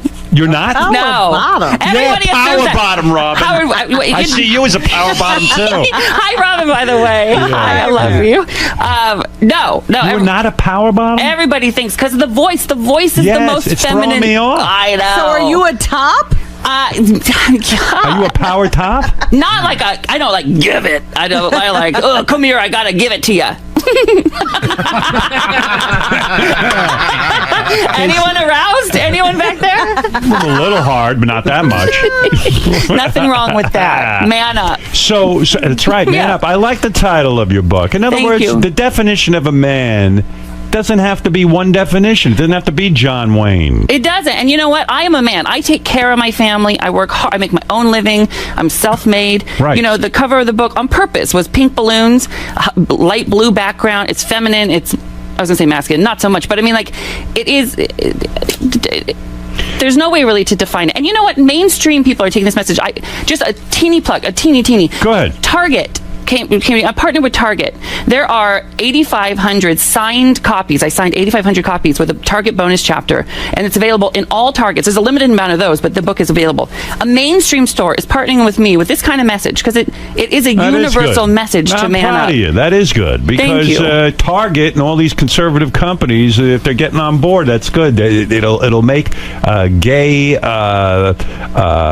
gay image more mainstream and more acceptable, and then everyone will be happy and no one will have to fucking hide in a closet. And I'm really proud of and not to my tutor, but I'm really proud of the kind of gay person I am because, and not that I'm proud of all gay people. You're proud of yourself. You don't hide it. Exactly. You're not looking to trick some woman into bed and live a closeted life. And I want a monogamous life with my partner, with kids and grown up, and not apologizing. I never apologized one time in this book. And I think... So you're telling me, according to what Chelsea Handler's saying... What? How old were you when she met you? I was probably 24, 25. 24, you had never fucked anything. Anything. You had never even gotten a blowjob from a guy. No, that. But just you'd like, done. yeah, okay. But you'd never entered a man, and a man never entered you at 24. So Salvador was the first guy to enter you? Yeah, I mostly don't do that, but we have done that. You have done it. So Salvador. Yeah. Hey, Sal. He's listening. Yes, Salvador. Sal opened up the back door. Oh, man. It didn't go great. It didn't. I don't... Duty. Right? You cannot point at me and say duty like that. No duty. When you say it didn't go great, what went wrong? No, it's, imagine that. It takes a second. You got to work things out. He didn't ease in.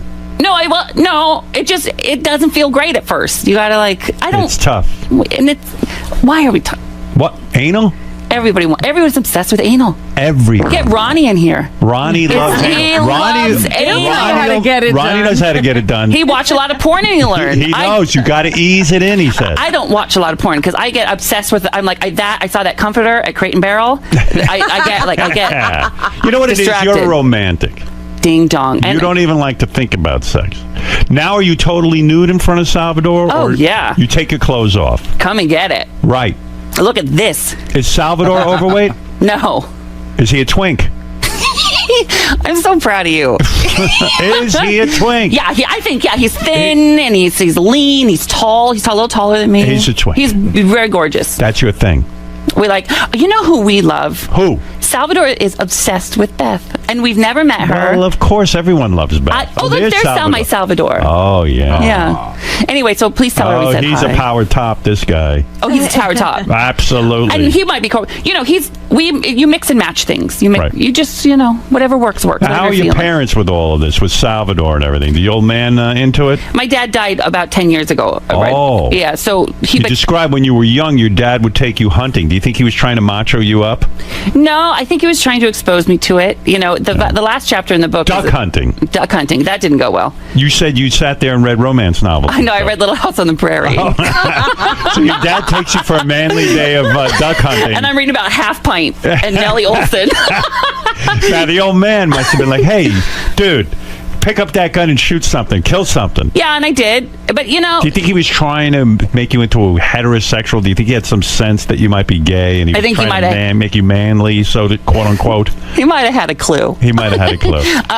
But, we did, before he died, we were out, we were celebrating. He never met Salvador, sadly, but we had a wonderful relationship. With everything. He was great. He defended me to a friend. You read about it in the last chapter of the book. I put that chapter last on purpose. Yeah, what did he say to that friend? He just said, yep. And we know what yep means, Yeah. Mm-hmm, he defended me. My mother I talk to her 8 times a day. You got to support her? No. She's retired. She's built in. She's great. Perfect. She's wonderful. And she's not a burden to you. Nobody's a burden. Nobody's a burden. Oh, yes, they are. Nobody's a burden to me yet. No. Right. And I don't think I could support. I'm not that rich. Get back to Gwyneth Paltrow for a second. Oh, gladly. So you meet her on the red carpet. I want to understand how you do this, because I'm the worst at networking and sort of being friends with famous people. I'm not good at it. I was on The Tonight Show a couple months at this point. I wasn't networking. This is not schmoozing to get an Oscar-winning best friend. This is, I love this woman. Tonight Show sent you out to the red carpet, and there's Gwyneth Paltrow. You get the email from her. She becomes your friend, and then you decide to go to the Ivy for dinner. Yeah, and so she shows up, and we had been emailing like literally for 6 months. Right. And all of a sudden, like, it hit me, like, fucking Gwyneth Paltrow. This was a sign that you had made it. No. It was just that she was there. It was just so beyond. I was still that. Were you nervous? Yeah. So I told her, I said, I'm really nervous. And she grabbed my hand. She goes, why? And I was like, you're Gwyneth Paltrow. She said, give it 10 minutes. You'll be over it. And I was. And like ever since then. And you two sit and gossip and talk about what's going on in Hollywood. Not really culture. Hollywood, but my father was ill. Her father was ill. I didn't really know anyone else who was going through that at the time. I see. And that really, So that's what bonded you. Mm-hmm. But yet, she was cruel. She says to you, she takes a look at your belly and points at it and says... She said that one time, She pointed at your belly and she said, what's going on there? No, you read that. She said, what's going on there? See how that's different? Yeah. Well, what does she mean by that? Well, I had put on weight. Right. And, she was right. And so I lost some weight. See, I think that's a loving thing to do. People would say it's cruel. It's not. But I think it's kind of nice to say to somebody who might be having trouble with their weight, hey, what's going on there? And the way she did it, she followed it up with like, I love you. I just want you to stay around forever. What's going on there? Did that inspire you to lose? Yeah. It did. Well, yeah. I mean, it's nice to hear that. So you go over to her house? Yeah. We hang out with that dude from Coldplay and the kids and everything? Not like a lot, but I was just there. Last time I was at her house was she had a Christmas party. Well, that was a good party. Who was there? Madonna? No. Should I talk about it? Yeah, of course. Or will I never be invited back? Who are you talking to, Ross? Yeah, I'm talking to myself right now. He's talking to his inner publicist. You caught me, Robin. So when you go there, it's a lot of celebrities? It was like the governor's ball at the Oscars. Honestly, I was counting the Oscars in each room. What do you wear to the party? I know. Did you dress up with a bow tie and a... No, Salvador did. I wore a velvet charcoal gray jacket. I can't believe I remember what I wore. Well, it's a big event. Oh my God. Right. And like a red, like holiday-ish kind of tie. It's exciting. I talk about it. Jimmy Kimmel has a party for me, and celebrities come, and George Clooney was there, and all that. Very exciting, right? Especially for someone like me from Mount Vernon, Washington. I guess we're all from somewhere, but I've always just so when Gwyneth invites you, does she say to you, "Listen, don't forget you're from Mount Vernon, so don't be like sort of felling all over these people, and try not to embarrass yourself." She knows I have like some decorum. She knows I'm together. Right. When you see like, who is the most famous person there besides Gwyneth? I mean, there was like a Reese Witherspoon. All right. So when you see Reese Witherspoon, do you go up to her and go, "Oh my God, I love you"? No. Right. I do that on the car. You know how it's a little different. You say things on the radio maybe you wouldn't say at home. Right. I do things on TV that if I see Reese Witherspoon in a Starbucks, I'm not going up to her and like, "Oh my God, I love you," in a camera and I think, Now, so together. Reese Witherspoon's there. You go over and you have a nice conversation with her. Yeah, it was very nice. We talked, and we had met before, but I was like, it was nice. We got to sit by the fire and chat. Now, you love pop culture. Do you, like everyone else, did you go on the internet and watch Reese being arrested and yelling at the cop? She's a lovely girl who's been always nice to me, but I watched it like 4 times. Yes. I think I watched it 10 times. I mean, it's the greatest piece of tape ever. You got to separate. There's the pop culture and the people, and like you have to find that balance. If you get to know them, Now, what do you think of Gwyneth Paltrow's problems? A lot of people are rebelling. They're for some reason. What is this backlash? There's a backlash. They named her the most beautiful woman in the world. Then people are angry with her because on her website, she described her lifestyle and it would cost like $10 million to live that lifestyle. People are having Gwyneth Paltrow backlash, right? Are you aware of this? I read about it on the blogs, and right. I mean, I've always loved her, and I'm lucky enough to know her. She's like one of those famous people that not a lot of people like know who she is, and her. Right. You don't really see that a lot. And she's a really good girl, a really good, sweet sweet. When you go over her house, woman. is she ever in a bikini or anything? No, I've never seen her in a bikini. No one ever goes to the pool and hang out? Where do you hang out? People don't invite me to pools. They No don't. one wants to see me by a No one pool. wants to see you by a pool. Then he'd have to get into a suit, Yeah, right? they invite me to Christmas parties where you can cover up. We can eat. We can eat. Oh, the food was ridiculous. Now, are you heavy right now, would you say? I would like to lose 20. Yeah, I'm not my heaviest What by are you any eating means. that's putting the weight on? You know what happened is, right now, I planted the seeds about 8 months ago, writing a book, creating the show. I'm working on my process. Too and busy. it's like, it's hibernating. You're just in this room working. I'm not going to the gym. I'm eating what's available. I'm reaping the benefits now. I mean, the show is coming out. The book is here. Yes. But I didn't get to focus on my health. What about getting one of these desks where you have to stand up and then you seen put that. a treadmill right under the desk? You want Sounds like an asshole kind of desk. I don't want that. You don't want an asshole desk. That's an asshole desk. Can you imagine? Oh, yeah. Checking your email and huffing and puffing. That's fuck. It's too much. So when you get your life back in order, you'll hit the gym and you'll do the whole thing. I know that I've got this. I mean, I did have to go shopping for some new clothes, but it's just you're living. Not at Lane Bryant, I hope. No, you're I wouldn't banned. show there's a picture of me there. Well, Ross, listen, don't call him Ross the intern anymore. You can call me whatever you want. No, don't call him Ross the intern anymore. It's Ross Matthews. The book is Man Up, Tales of My Delusional Self-Confidence. And don't miss Ross doing stand-up. Well, it's like a show. You're like Liza with a Z. This is Ross with an S. Okay. What do you mean? I do. Well, Liza sang. What do you do? Well, I'll sing if you ask me, but I come out there, I do pop culture stuff at the beginning. I bring some of the stories in the book to life. I tell stories that aren't in the book, really funny stuff. Right. I go play a game show with the audience. I'm in the audience for Q&A, and then I stay and sign every last book. Are you nervous up on stage? Not nervous. This is the first time I've done a show like this, and I'm working on it, memorizing it. But it's funny. I'm proud of it. I'm not nervous. Right. And when you plan a show like this, does somebody give you feedback to make sure that it's funny, to make sure that it's good? Did you workshop this? Do you work it out? Here's the deal. Workshop? I know. Yeah. I have a best friend from high school who I think is so funny, and she writes with me, and she's like my barometer. I test things with her. If it's funny to her, it's going to work. If she likes it, that's it. Mm-hmm. Right. And the book is good for anybody who's gay, who's straight.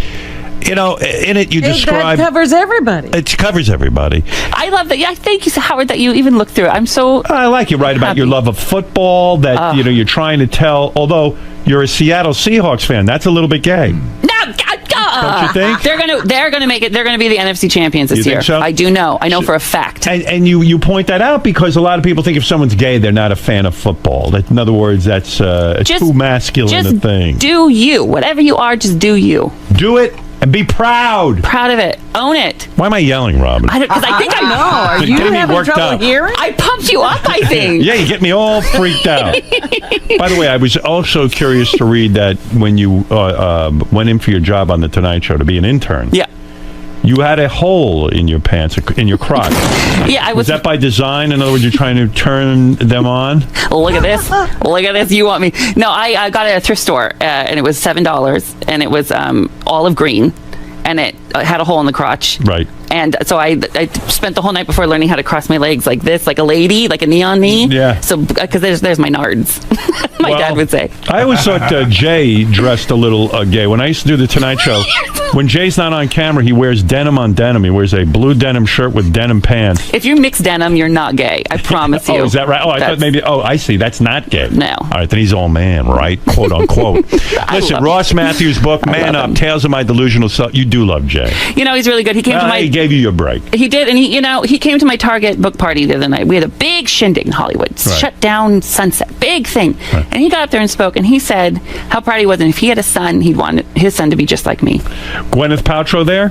No, Gwyneth was in London. Chelsea was there. Chelsea Handler was there. Jackie Collins was there. Lisa Rinna was there. How's those lips? Lisa Rinna claimed she fixed her upper lip, but she looks from good. what I saw in that Celebrity Splash or whatever it was. Apprentice she's doing. Apprentice.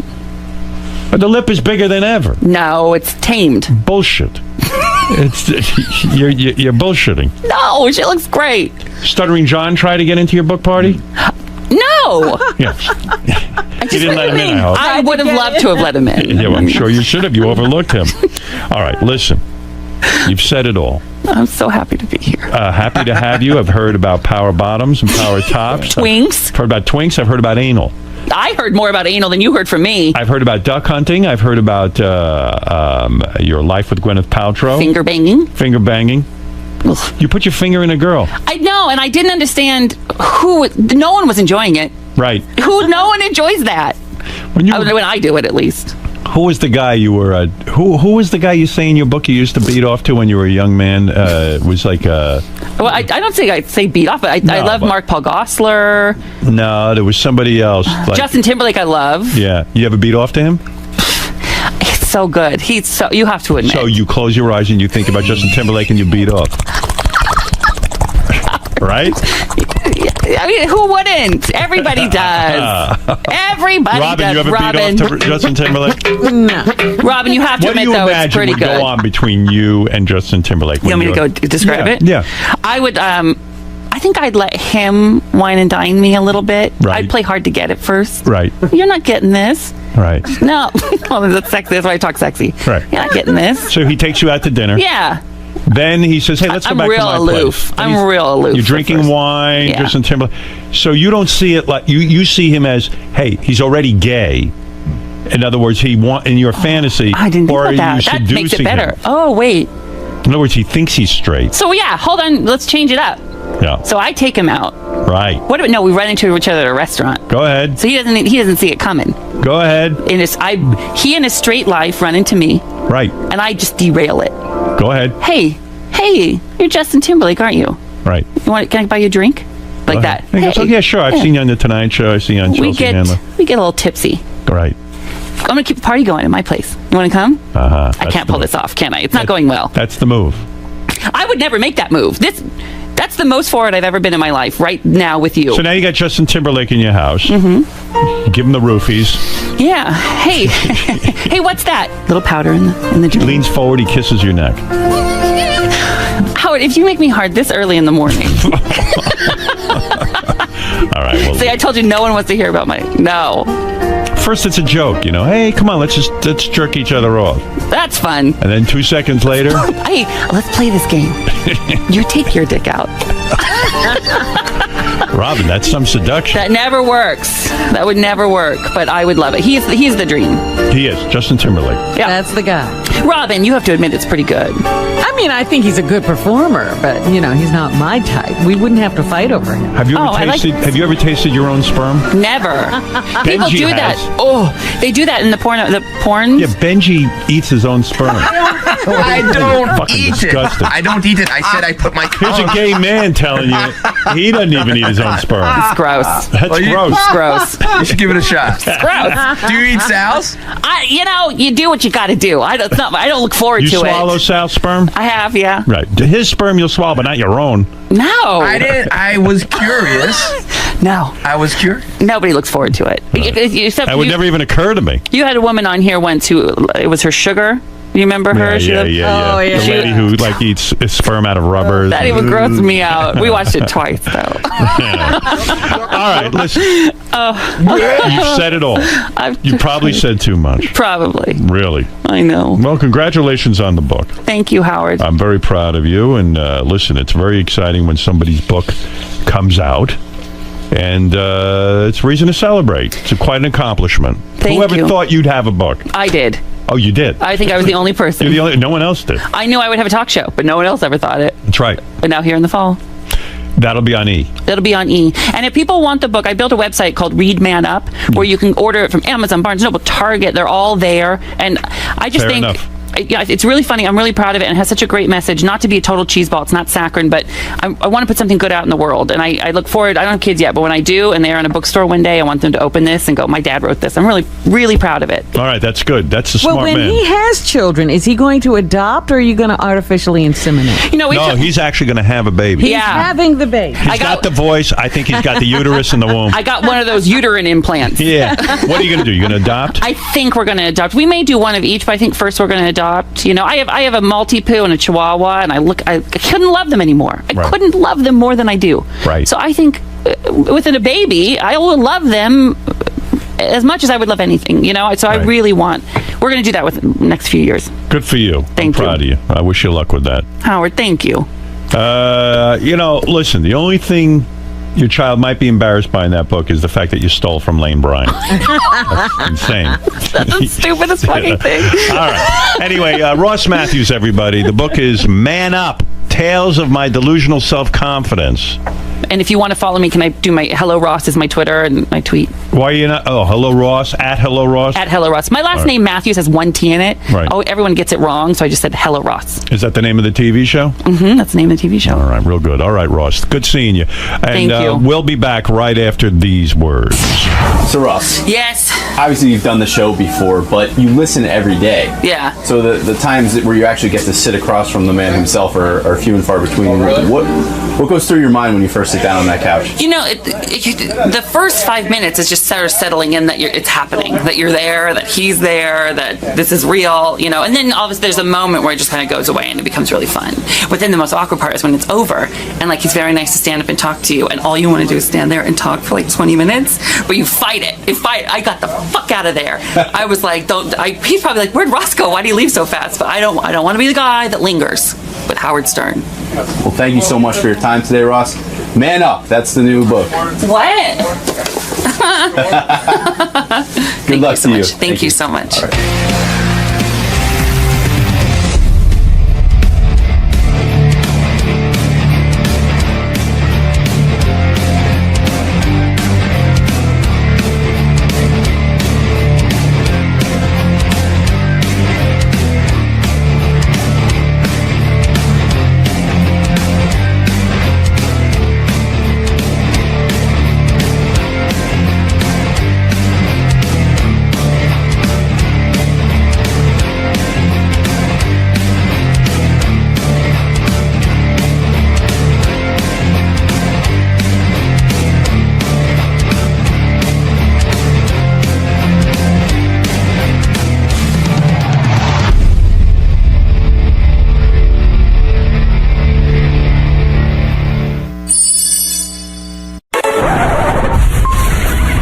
This is a Howard TV original production. On this episode, Medicated Pete lands his first starring role. Was it smooth sailing on the set or utter pandemonium? There's no room to forget! What's your problem? Testing 1, 2. Baba Boo. Yeah! Oh, yeah!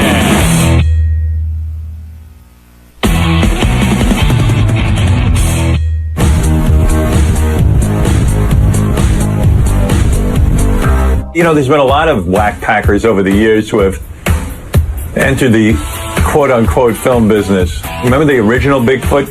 The big giant guy? He went out to Hollywood to try to make it. And of course, Eric the actor. Now Medicated Pete. He's the latest.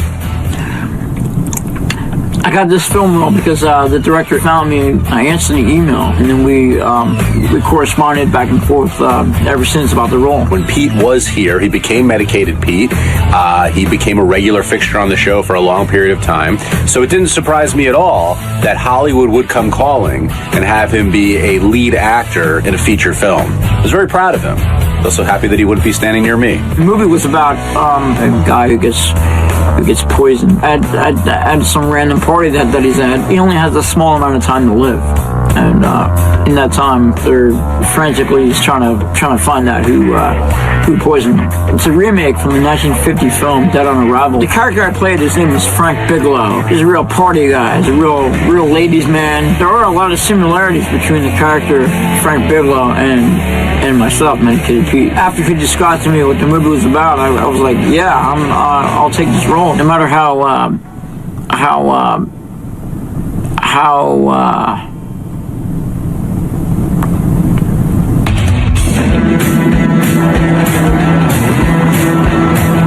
the two main people involved in the film were the director George Anton and the executive producer Leslie Barodi. I'm ready for Peter McCartney, the actor. We're gonna make a movie. I'm ready. Let's go. If you guys see him, just let me know. He's my brother. I was on the phone with him a couple hours before my flight, and they did tell me to wear a suit on the plane. And then immediately when I got to the airport, when I got to LAX, he started directing me right away. He didn't even say hello to me or anything. Go on that side. Go on that side. Keep walking. Come on out. Go this way. Don't look at the camera. Keep going. Keep going. I was kind of freaked out. That was kind of like, whoa, what's going on here? You know, I mean, I just got off the plane. I'm fucking tired as hell, and all of a sudden I'm getting directed. I mean, come on. I mean, it's a weird experience. One more time, please.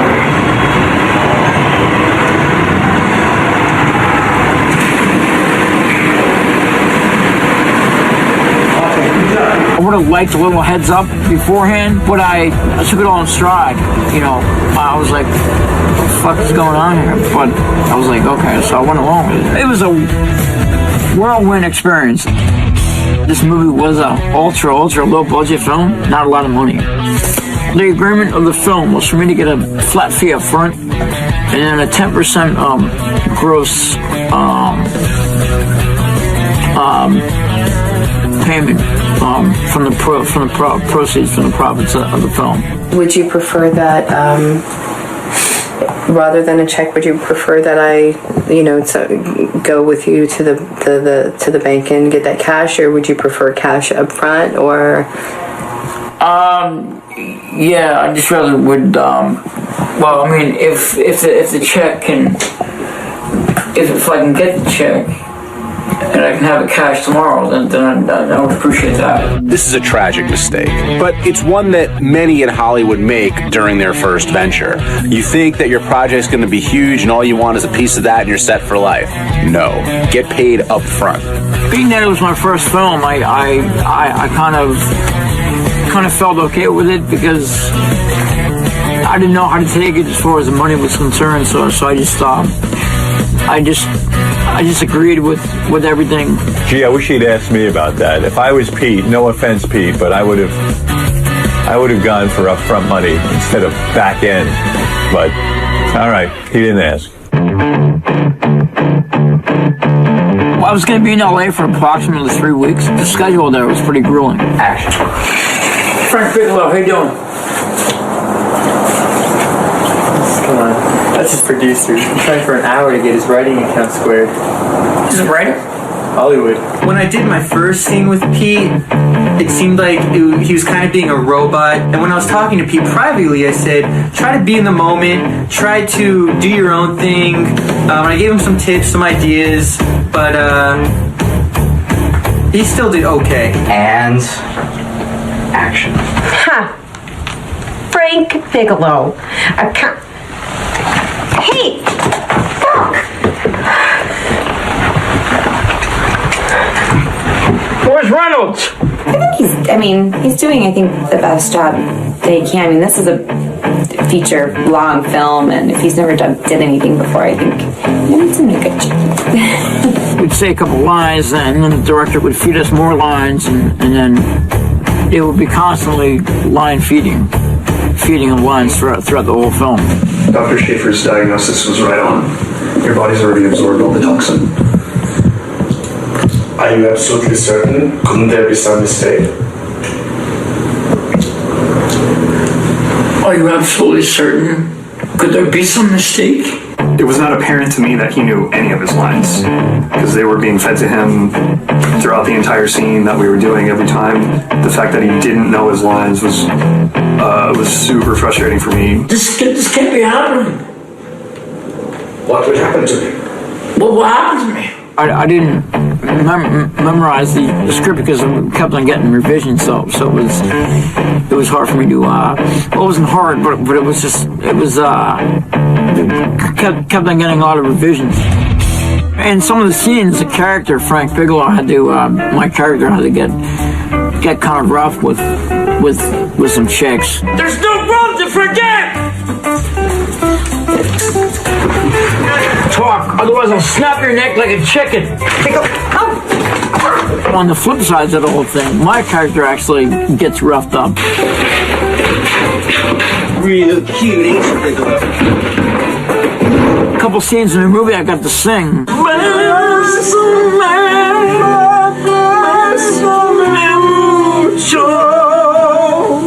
I think I had to show my pecs off, and I do have a manly chest. We can move on to the next one, alright? Moving on.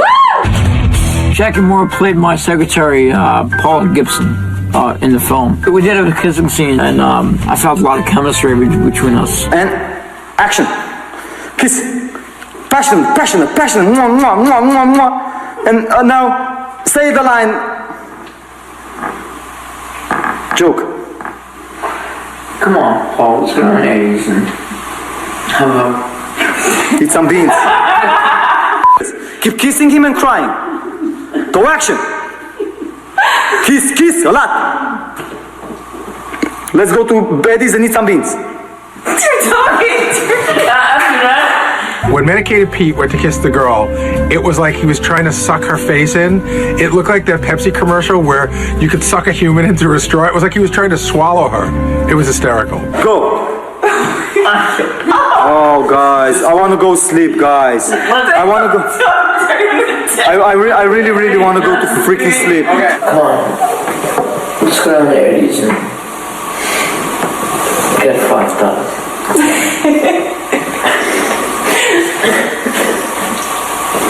This poor actress that was forced to make out with Pete. You could not pay me enough. I'd rather do like a full bukkake gangbang scene than make out with Medicated Pete. I kind of popped the boner. So you popped the boner. Okay. That's a natural reaction. And I was kind of embarrassed about it, but you know. Was she embarrassed? I think she was. Yeah, maybe. She was hiding it really good. I couldn't tell. She's a very good kisser, so very horned up just talking about her, actually. Getting to the set one day, Jackie's nowhere to be found. For whatever reason. For one reason or another, she just wasn't there. From what I understand is the girl, shortly thereafter, her makeout scene with Pete, ran away, and we've never heard from her since, and quit show business, or I don't know. She left the production. I guess her what happened. She signed on to another project, and so can't do that. A lot of chaos happened because of that. There was this big change in the film. It affected my character. It affected me performing for the rest of the film. So we go from first time he's in the doctor's office finding out that he's poisoned and he's going to be really sick, and then next shot, casino, and then strip club, and then he goes back to the hospital. A lot of different things had to be going on, and a lot of different scene changes. And now Samantha's playing my wife, Maribel. I'm confused. Let's have him down. He is just falling face down or something. With the face on the side. I'm confused. I don't know what's going on. George Anton is from Romania. He's got a Romanian accent, and it's very, very hard to understand him sometimes. I'm already stressed out. So after this guy mess around with him all the time, I'm already stressed out. You shoot from here. You're gonna turn the camera just like that, and you're gonna be right there. You're gonna be right here, and you're gonna be right here. Guess what? You also learn that lesson. That's gonna be Jack, right? The second line. You want here? You're gonna be right here, and you're gonna be right here. That's how it goes. Something like that. I'll blow that stupid video spot up. All right. Okay. So Dave, right? Now you put Miana's back. The way it came across was real. It was a turnoff. You guys do this on a regular basis? Give me better acting this time. No. You have to listen to me. No, Give me a chance. No. Alright, that's good. Cut to the white shot from that. That was the overacting. It was tense between him and the cast and the crew. It was him against everybody else. How we talked to the rest of the crew, put everybody down. Don't laughing. Go laughing. I'm almost up there. Now ring. Cross. Don't close the door. Pick it up. Ring. Of course, people are paying early. I am the director here, the only one director. And everybody is in charge with what, when, and where. That means what the props are, what the makeup is, and all the stuff. Okay? And I am the only one wondering about why. Why? Because at the end of the movie, when everybody's gonna watch this film, I am gonna be the only one. Directed by George Anton. George had a breakdown on set at one point. I flew this man from New York to act I don't need anybody to tell me how to make this movie, okay? And this money spent here, you guys came for free, spend gas. It's got to be a good film to be made. I'm making a good film. The whole 10 days that I shot until now, I got in a can. 10. Number 10 footage. Martin Scorsese. That's what I got. Anybody who fights me on set, there cannot be two directors on set. That's what I learned in school. It's impossible. I will give my director chair to anybody right now who can complete this. I'm serious, because they cannot be, it's impossible, because the directing comes from the imagination. I studied the script, I have it since 2010, I am studying this writing since 2010. That's a lot of years, about 3 years that I'm sitting on it. That really pissed everybody off, and we're all like, what's going on here? I understand one thing, okay? Yeah. You are tired, this is a long 9-day shoot. I think I got this, right? Okay, so please go in, rest with them. No, I don't need rest. We're gonna direct the scene. Thank you very much. Please go in, okay, and go to sleep. Thank you. You can sense a little shock and surprise when Leslie pulled George off, and I think everybody got a little taken aback by it. I will do my best. I will work my ass around up these people against you, and I need to neutralize it somehow. I will not forget my voice. I'll just direct very calmly, and I'll keep. I was told that's how it goes in the movie business, but you need to communicate better between the director and the rest of the staff. So there's definitely a big communication breakdown there that could have been dramatically done a different way. I know I pushed hard, and I apologize to you guys if I have the feeling from the actors that they're not behind me. I would not direct this. I believe you guys are behind me. I believe the actors are behind me, and if that is the answer, I would like to give me a chance. Give me just one chance, like the Braveheart says. Give me just one chance. It was not a good experience at all, as far as working with a working relationship and how that went. Are we on board on this? Yes. Let's do it. Yes. Okay. Yes. All right. So let's get back to where we were. After his meltdown, George seemed to hold back on his eccentric kind of directing style, but he eventually did get back to his old habits. And action lines, please. I don't think Eugene realized. Now, don't have plums in your mouth for this one. Forget about the fucking phone. You cannot do that. Oh, my wife. Dancing, active. Say again, it's not active enough. I don't like it. You guys are not dancing enough. More dancing, like dancing, but music. Give me music. Oh, look at that. Last. Whoa. Not like this, crazy. But ass. The shooting schedule was very grueling. It was like 15 plus hour days and no days off. That's the hardest I've ever worked before. Good. Now, what kind of sensation do you have? Right. I have a tingling sensation. Make note. Pete has a tingling sensation. Okay? Wink, wink. Tingling. I gotta tell you, when the film was done, when we shot the last scene. Goodbye, Mr. Bigelow, and please forgive me. God, perfect. All right, we got that in again. I got that. We're done with this scene. It was like such a relief. I mean, it was. We put so much fucking work into this. I mean, it was just like. There's this liberation.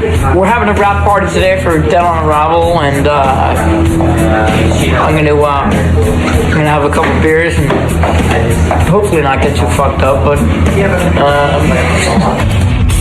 I learned a lot being on a set like this, being on a feature film like this, making a movie like this. So there's a lot to learn here, and I think I learned a lot. Would I work with George again? I'll put it to you this way. I'll give anybody 100%. That's just the way I am. I'll work with anybody, basically. I hope you guys take a chance to watch it because it is. It could be an interesting film. Somehow they'll capitalize on Howard Stern fans being curious, which they've got me. I'm curious. All right, I'm Medicated Pete. Professional actor, and I'm going to show you how I cry on set.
a musical day.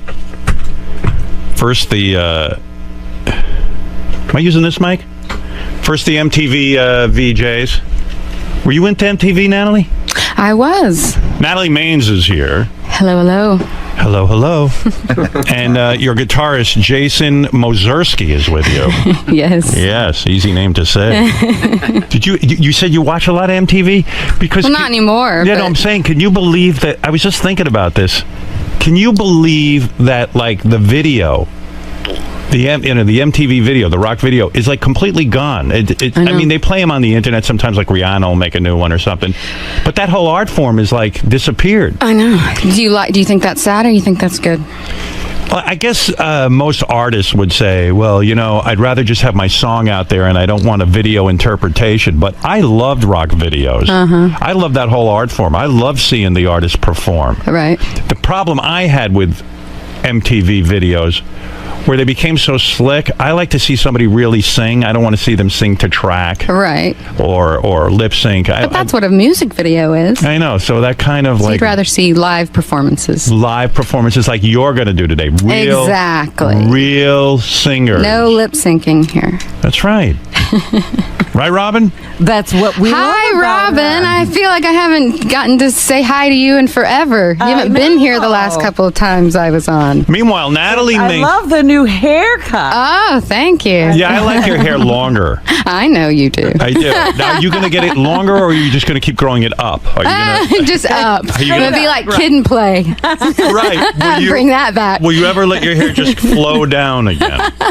You know what? I don't think so, because I have to spend too much time thinking about my hair, and then you're going to have the gray is going to be more prominent if it's long, and I don't want to get it colored. When you cut your hair, like you almost like shaved your head. I did shave my head. Well, not skin, not the skin. But when you did that, was your husband upset with you? You asked me last time. I want to know.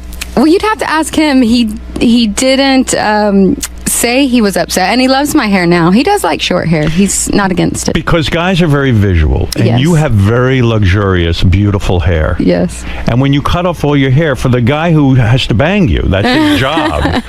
Poor guy who has to poor guy who has to bang you is kind of like, oh, come on, you know. He seems okay with it. Yeah, I mean, I feel the guy should be in on the decision. Howard, this short hair just shows off my beautiful face. Well, you do have a beautiful face. You really do. Oh, thanks. Did your sex life decrease when you cut off all your hair? Honestly. No, he just couldn't grab me by the ponytail anymore. And then drag you around the house. No, seriously, did you see a reduction in sexual No, activity? I did not. Everyone does not have. You know what? Black guys like short hair, and Adrian likes short hair. He does. Where is Adrian now? Adrian was on the TV show Heroes. Yes. I followed him on that. Yes. And where is he now with his big penis? Now he just did 3 episodes of a show called Burn Notice. Burn Notice. Yeah, and he's been on a show that's more for teenage girls called The Lying Game. The Lying Game. Mm-hmm. Where do I see that? That would be on, I think it's ABC Family. Oh, so he's busy. He is busy. I've asked him to stop being so busy so I can be busy for a minute. Does he audition a lot for movies and things? Is he trying to break in as a movie star? You know, that hasn't, I mean, he's not against it, and he has been in a lot of movies, but he has not broken through as a movie star. What I think he should do is comedy. Nobody sees him as comedic because he's a very serious guy, I'm sure. in Seems these like it's auditions. serious. He doesn't seem like a lot of fun, that age. He is fun. Yeah. He's silly. He is. Yeah. I've never hung out with the two of you as a couple. I know. We're always tag teaming. You were quite controversial on the last Celebrity Superfan Roundtable, and I want to ask you about this before we talk about your new music. Okay. You came out in a very big way I at did. Celebrity Superfan Roundtable, and you came down on Gary. You said, and by the way, I'm not opposed to this. You said Gary is like one of your children. He doesn't listen, and he's childish, and you were really very, very critical of him. Lately, I don't like when Gary comes in. I'm sorry, Gary. Who doesn't really? Why? Because Gary, sorry. Don't I like Gary, but I think. Well, you finish. you're in a mode where the minute it's like maybe it's because you remind me of my children, how they don't listen to me, and how Howard will say the littlest thing, and it's like you don't even take it in. You don't even hear what he says. Howard said it, and it's against you, and so you are fighting right back, like a kid almost. It's more how he is with you. Specifically, like a parent, you know, the minute you say something, he just has to come in, defend himself. He doesn't even hear what you're saying. He doesn't take a beat to think about if any of it might be true because you said it. It's just for shtick. You're just ragging on him. There's no truth to it. He thinks you really would like his TV show if you just watched the whole thing. So I sent out a plea for you to please watch the whole thing and tell Gary if you like it or not. You know, you're very astute. You really are. Thank you. Because when I say things to him, I feel he doesn't listen. He just quickly. Exactly. And now he's on this thing of not having to listen to me about saying this and just saying she doesn't like me. Yeah, now it's not that you don't like Gary, right? No, I like Gary fine. I'm pointing out one little thing that bugs me. He's being overly sensitive. And he just, I think it's just his way of getting to ignore it. But I have this secret thought that when he's alone in his car driving home, it has sunk in a little. Maybe a little. And Natalie, probably not. And Natalie, you also, you came down on Lisa G. You said she's not a team player. Now, Ronnie Munda's been saying this about her. Yeah. Well, what specific evidence did you give that Lisa G., the newswoman, is not a team player? We don't have her in here as much anymore. But in the past, you know, she would come in and just not be willing to do something or just at least be a little more fun. She wouldn't even play her violin in front of us. Exactly. It's ridiculous. Right. Good or bad, it would be great. Have some we fun. want to hear it. Yeah, loosen up. In fact, she could have played, I think one of the artists who came in and performed said, hey, I'll have Lisa G play with me. And she said no. Right. Right away. It was just like a knee-jerk thing. No, no, no, no, no. I know.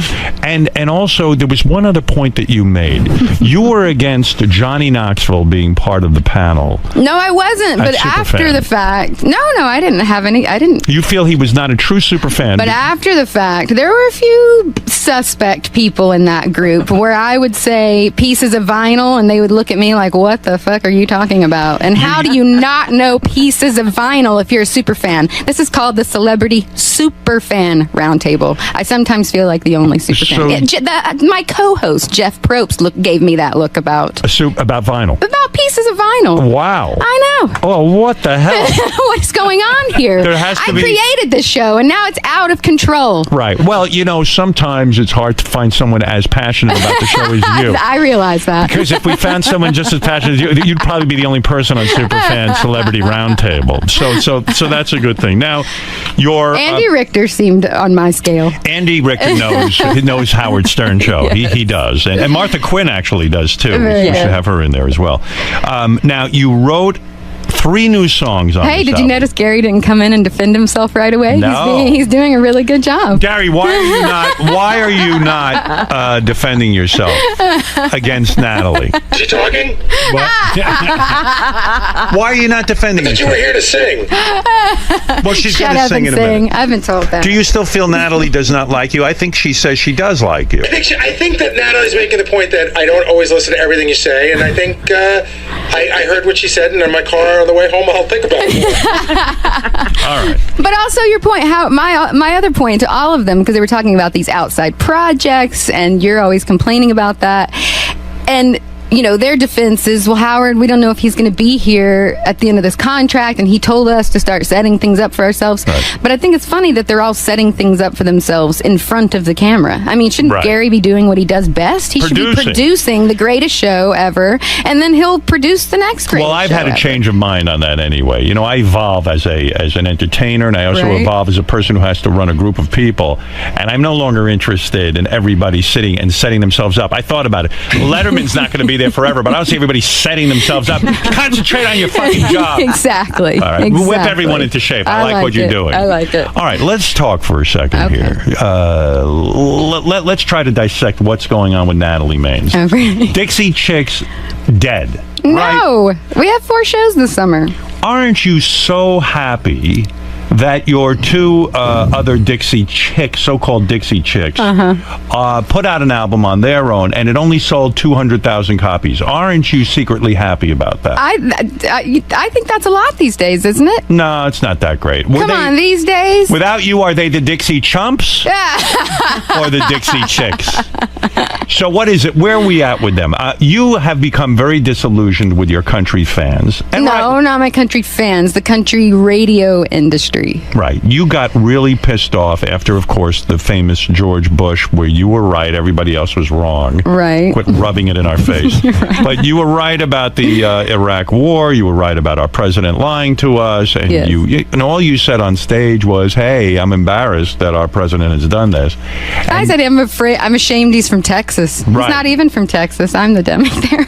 And the thing is, right, and the thing is that, well, he was the governor of Texas. Yes, he lived in Texas. Right.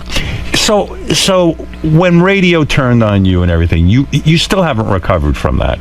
Honestly, Well, I don't know if I haven't recovered. I'm just not going back to it. Right. I'm not, Rihanna going back to Chris Brown. I'm not. Why would I set myself up to let them, stomp on me? I guess because you're so good at country music, why should the fans suffer? I mean, you're punishing the program directors who did that to you, but why not the fans love country I'm not music? trying to punish anyone. I'm just trying to be happy. Right. And music, for me, is, the one thing in my life that comes with no complications. It's just supposed to be fun. Joyous. Yeah. Yeah, it's In music. fact, maybe getting into country music was a bit of a mistake anyway. Well, I mean, I don't know if, it wasn't a mistake at all. I think I had a fantastic career, but it wasn't where I came from. It wasn't my passion. It wasn't my roots. So it was probably a little easier for me to give the middle finger and say, oh, okay, well, I'm done with this now. Let me understand that. Mm-hmm. In other words, you're this great singer. You meet these other two women who are more into country music. Yeah. And they kind of persuade you to go into country music? No. I knew Marty and Emily before I joined the band, and they had me sing a demo of a song they had written called "You Were Mine," which was on our first album. Right. So I had seen them a couple of times, and they were definitely not for me. They were wearing, head to toe spangled Western fringe suits, and but they were amazing talents and were, more proficient on their instruments than any girls I'd ever seen play. And then when they sent me "You Were Mine," I was a little nervous about, oh my God, what is this about to be? Because I'm not good at singing things I don't want to sing. I was nervous I was going to have to tell them no thank you. But I loved the song "You Were Mine." And so I thought, if they wrote this and this is their direction. And I didn't know that was sort of an audition to be in the band. I didn't know that at all. But when they called me to join the band, I really felt like this would be a good combination. I think I was right. But you're right. I think what was cool about us was that we did come from two different worlds, and those kind of melded. They came from the bluegrass country world, and I came from a more rock. You kind of hipped them up in a way. Thanks. No, seriously, it wasn't so seriously country, you know what I mean? Right, and I think that's why we went beyond the sort of built-in country audience. I mean, we went way outside the country audience. You say that you're glad now you're a solo artist because you're not stuck between, you're not the, what did you call yourself, a little chubby chick or the something? chubby chick between two tall pillars. Right. Did you Yeah. feel fat or something next to them because they're Please, tall? always. You always felt fat next to them. Sure, but I was just joking. Well, Yeah, they're like, they're super tall, super skinny, those bitches. Right. Who wants to do that? Is that why you would sit down a lot of times when you played with them? Yeah, to look even shorter. So the new record you've just put out is more representative of who you are as an artist. Definitely. I didn't have to think about this sound or try to be rock. I just did songs that I like. How's this come about? You go in the studio and you say, you went with Ben Harper. That's the guy who produced the record. Co-produced, yes. Co-produced. How come Ben didn't come in today? He was supposed to. He... Get scared? He's scared. He got nervous. Yeah, I bullied him and pressured him, and it didn't work. Why are people scared of me? What do I do? Well, you know what? Them? He doesn't trust himself. Why? He feels he would say things that were because of his divorce? Yeah, and maybe just a lot. He's a very sexual person. Oh. So I think he has lots of stories. And also, he can't stand Gary either. Is that correct? He said he just can't look at those lips and teeth for the whole hour. Especially when they get dry. So, in other words, this guy, Ben Harper, he was married to Laura Dern, right? Bruce Dern's daughter. She's famous. He probably figured he'd come in here and I'd ask him about that. I think he was nervous. I see. Well, look, he probably should be. I would have asked him about it. He's been married twice. He has. And he's got kids from 2 different women. 4 kids. What's all the game plan beautiful. here? What is the game plan with this guy? I don't know. Did you ever say to him, what is the game plan? Well, I tell him the game plan. What is the game plan? Prenup next time. Right. I think a woman past the age of wanting children would be fantastic. Yes. Or a younger woman that doesn't want children. Right. Yeah, he's gonna have to run them by me. I act like his older sister now. Are you saying that Ben Harper has more money than Laura Dern? I have no idea. Well, I mean, does the person with more money have to pay the... Yes. Then I guess so. Oh, he's bitching about the amount of money he has to pay. No, he's not bitching about that. I would think Laura Dern. He's not bitching about it. I'm bitching about it. He would get into another marriage without signing a prenup, which is insane. Were you attracted to him during the making of the record? No. He's an attractive man, isn't he? He is very handsome. Right. He is. You never cheat on your husband? Never. You've never been swayed? Never. You know, it just Impressive. shuts down. I'm Right. not even looking for that. The vagina shuts down to other men. The vagina's only open to one man. Exactly. He holds the key. So you went in the studio and you did a bunch of cover versions of songs that you love and also 3 originals. Yes. One of the songs is written by you. Well, no, 3 songs are co-written by me. Did you get my email the other day that I sent you? I did. I was sitting and listening to a radio station out on Long Island, WEHM, and all of a sudden I turned on the radio just at that exact second. They were playing one of your new songs. Is that the new song you wrote? No, that's an Eddie Vedder song. It was an Eddie Vedder song? Because I didn't recognize it. Well, it was on his ukulele album, which I'm sure you haven't listened to. I see. And so you're getting some airplay now with the new record. A little, but you know, I feel at the label everywhere a little confused about what this sound is. And what would you call this genre of music? Rock. I think it's rock. It's rock. Mm-hmm. I'm not confused. Maybe Why a is little everyone... adult contemporary. Well, because it's adult contemporary too. I don't think it's alternative enough to be AAA. It's not alternative. All right. It is a little more straightforward. All right. This is Natalie, like you've never heard her before. Right. Let's try to determine what this sound is. Please. Let's call it anti-Gary rock. Okay. It's a whole new movement. All right. So here is Natalie Maines, who is a super fan of our show. Yes. Formerly of the Dixie Chicks, although you guys still go out on tour every once in a blue moon. Yes, not formerly of the Dixie Chicks, of the Dixie Chicks. Is it financial with you? Is that why? Because it's so much money they drag you back in every once in a while. I enjoy playing, but it is difficult for me to shift gears. I'm trying to focus on this and to take calls and emails constantly about these other shows. You know, it is taking my In order for your new focus away. record to really take off, you've Yes. got to hit the clubs. You've got to no. Listen to me. Don't laugh. You want my? What am I record? supposed to do with the clubs? I'm going to tell you. Dance? Oh, I always wanted to dance with Not you, those Howard. kind of clubs. I'm saying you've got to go out on tour. Yeah. Even if it means, you know, smaller clubs and smaller venues. I think that's fun. And I'll do that. introduce you have to do it. Well, listen, I haven't booked the gigs. I don't know what to tell you. I You've said got I'm to get out working there. this summer. How and- are you going to go out there and promote this thing now when you have young kids at home? It's going to be difficult. Yes, well, that's why I wanted to do a lot of it in the summertime. I see. All right. And Natalie Maines, our dear friend, who is looking very sexy today. Thanks. Are you working out because your arms are very toned? They are? I hate my And arms. does she Thanks have for saying Michelle that. Obama arms? Yeah, every woman wants that now, Robin. I wish. And your legs look very sexy. You shave them. And are you wearing underwear with an outfit like that? Today I actually am wearing underwear. Good for you. But you know, last when I was on 6 years ago, I said I wasn't going to wear underwear until the troops were brought home. Yeah, that's right. I did stand behind that, but they're not all home. But No, I do they're have not. underwear on. Well, you look fabulous. Well, thanks. The new solo album, Mother, is in stores today. Now, for more information, go to nataliemainesmusic.com. Oh, Howard, can I take up a little issue with you? Sure. The Black Keys are fantastic. I'm not saying no. You have to have them on. It's a huge mistake. Yeah, it's Black a huge mistake. Well, maybe All we'll right. listen to you. We're not Please, I'm not listening to that. please. I'm not listening to that little twerp in the office.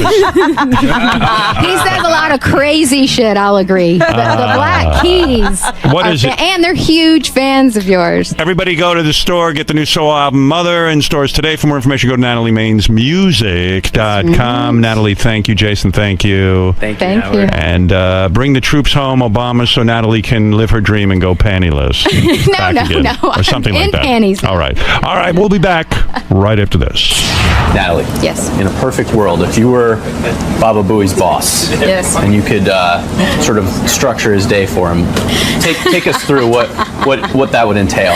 I don't know what Baba Booey has to do all day, but it would entail getting guests, just fantastic guests. Also, this is how many times I've been on the show now, and I still have yet to ever get a water without having to ask for it. And I'm listening to people all the time on this show, parched, they're dying for something to drink. I'm at my house going, give this person some water. You hear the lip smacking and all Yes, that. yes. So you want him to be more perceptive, better memory. That's right. Now, what about his other endeavors? Where does he fall short in your opinion? When he's on camera, when he's a tech expert, when he's a vinyl expert, where are his shortcomings mostly? All of those things, probably. I agree with Howard. He should be a producer. He should be a great producer. And I think a great produced show with this, what's the show called that he and John Hine do? For What It's Worth. If I were the producer of What It's Worth, I would hire professional in front of the camera people to host it. I know, isn't that horrible? But really, it's a producer's decision, and I don't know that putting himself in front of the camera was the best decision. Not that he's not attractive in front of the camera, he is, but there's people, trained to do that. I wouldn't be a good TV show Right, host. it's not for everyone. Right.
So the VJs are here. There's a lot of They're promoting the book. Yeah, I read the book. And they all wrote it?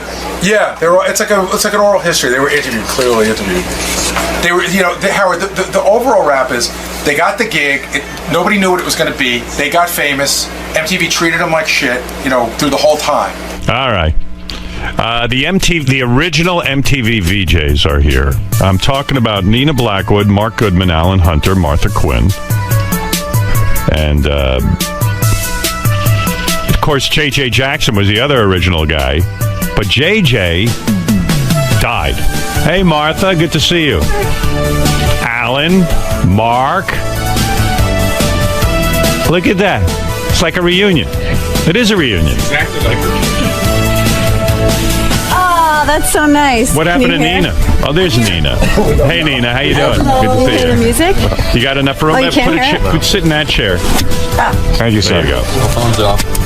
Look at this. And we're gonna Do you guys? Hey, put those on. Then I can hear you. Hey, guys. Can you put these in your pocket? Thank you. There's a new book. Let me forget them. Oh. There you go. Now you're all set. Yeah. All right, good.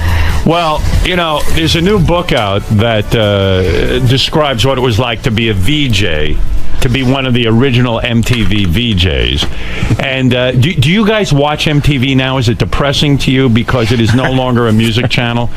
The answer is no. I don't watch it much. You don't watch it? I tune in every so often just to keep up with the vocabulary of the kids. That's Alan Hunter, by the way. I'll identify everyone's voice. Nina, you said you get depressed when you tune it in? I think the whole idea of what happened to MTV is depressing or just disappointing, because I really was hoping that it would stay with the music thread, have credible shows, either interview programs, concerts, whatever, but And by not the into way, that. and you guys would be like the godfathers of MTV had they stayed with videos. You would be the like Superman's parents on Krypton. You would be the originals. You know what I mean? Be like Jor-El and all right. And by the way, Martha Quinn, I must thank you. On Twitter, you at least tweet 5 beautiful things about me every single day. So I want to thank you for doing that. Yeah, she does. She's like, yeah, she actually keeps me alive on Come on. Twitter. Yeah. But you know, you bring up a good point about us being the godparents. I kind of feel with Snooki, I kind of, in a way, like when she had her baby. Yeah.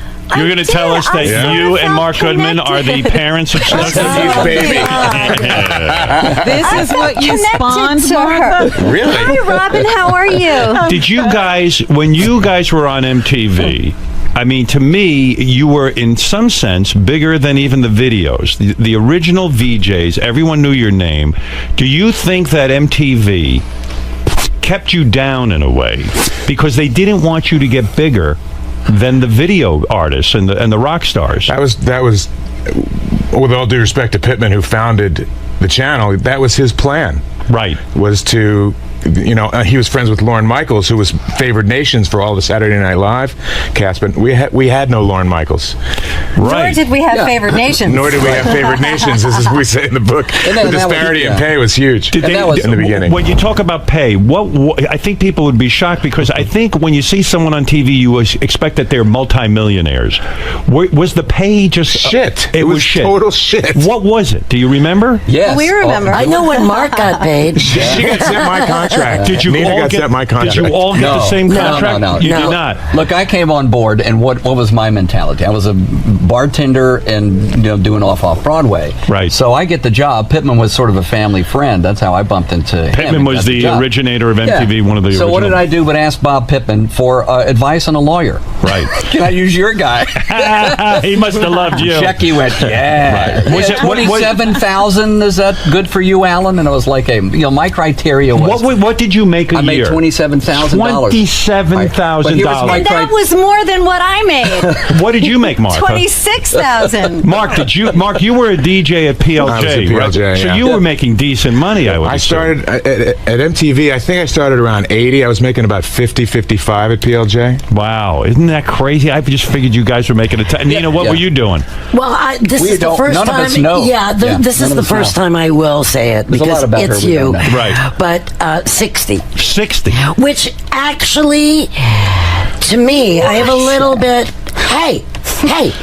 I was a harpist beforehand. You were blonde. She was a I was harpist. blonde. Nina, you were a harp player, like a professional harpist. Yeah. And so they probably figured, well, we'll pay her 60 in order to get her. That's right. Yeah, and a lot was made of Nina because you had done Playboy, but you really didn't do Playboy. Oh, I did, and it's the biggest regret, seriously. It's so helped me. Would you please? The rest of us really liked it, though. You did. Did any of you end up hooking up with the other, like Martha? Did you have sex with Alan or Alan and Mark. Just that and one Nina. night, Martha. That one. time. It was Live Aid. Did you guys have a romantic interest with one another? Not at all. You did not. There was a flame. There was a flame. Was there? Look, I was happily married, so was Mark. But they wanted Martha and I think, to be the little, the Alan, you say that Martha, the executives wanted you and Martha to be a couple. Yeah. But was there an attraction there? Do you know that? I never heard that. Well, in the Do you know beginning, that? look, I had my ring on, and I remember I took it off early on because I thought this was an acting role. I was an actor, and Right, I thought, you're supposed to be playing VJ. Right. So I had it off until my wife started seeing on air that I had my ring off. So she didn't really love that. But I said, I'm acting like a VJ. Right. But Martha and I hung around a lot. We all hung around the office a lot. So you were in the green attracted room. to Martha. I think we had a little flirty on-camera thing going. Right. And the executives liked that. And Right. they said, keep the ring off. It's good. And my wife came in one time. This is in the book. When do we start saying you got to read it in the book? I'm going to promote the book. Yes, the book We is... have to say all of the stories here today. I will be good at it. VJ, The Unplugged Adventures of MTV's First Wave is in stores today. Sweet. Yeah. But we were hanging and watching some videos, doing some research at the office. Right. And my wife busted in. This is a story in the book. Right. And she said, what the hell? When you were with Martha. She kind of felt something was going on because Right. we were being flirty on the air Right. with each other. And then Martha, I think, found that the sisterhood of women don't touch my man was pretty strong at the time. That's and you were taught a something lesson. But Martha, is he imagining this? Were you interested in him sexually or not? Alan is so imagining this. There's no Martha, This is the first show where she's throwing me under the bus. So Martha, this was a delusion of Alan's that there was chemistry between the two of you. You know, I have to say, I was obviously very young, and I met Al, and I thought he was really cool, and I thought, we got along great. Right. And it seemed to me like I didn't quite understand, what that really meant to be married. Martha, how old were you when you were signed to be a VJ? 10. How old were you, seriously? I was 22. And the story on you goes, and I love this story because I know Meg Griffin. I think Alan tells this story, or Mark did, that Meg Griffin, who was a big-time disc jockey in New York City, was supposed and still works here at Sirius. She does. She was supposed to be she was supposed to, she had Martha's job in the bag.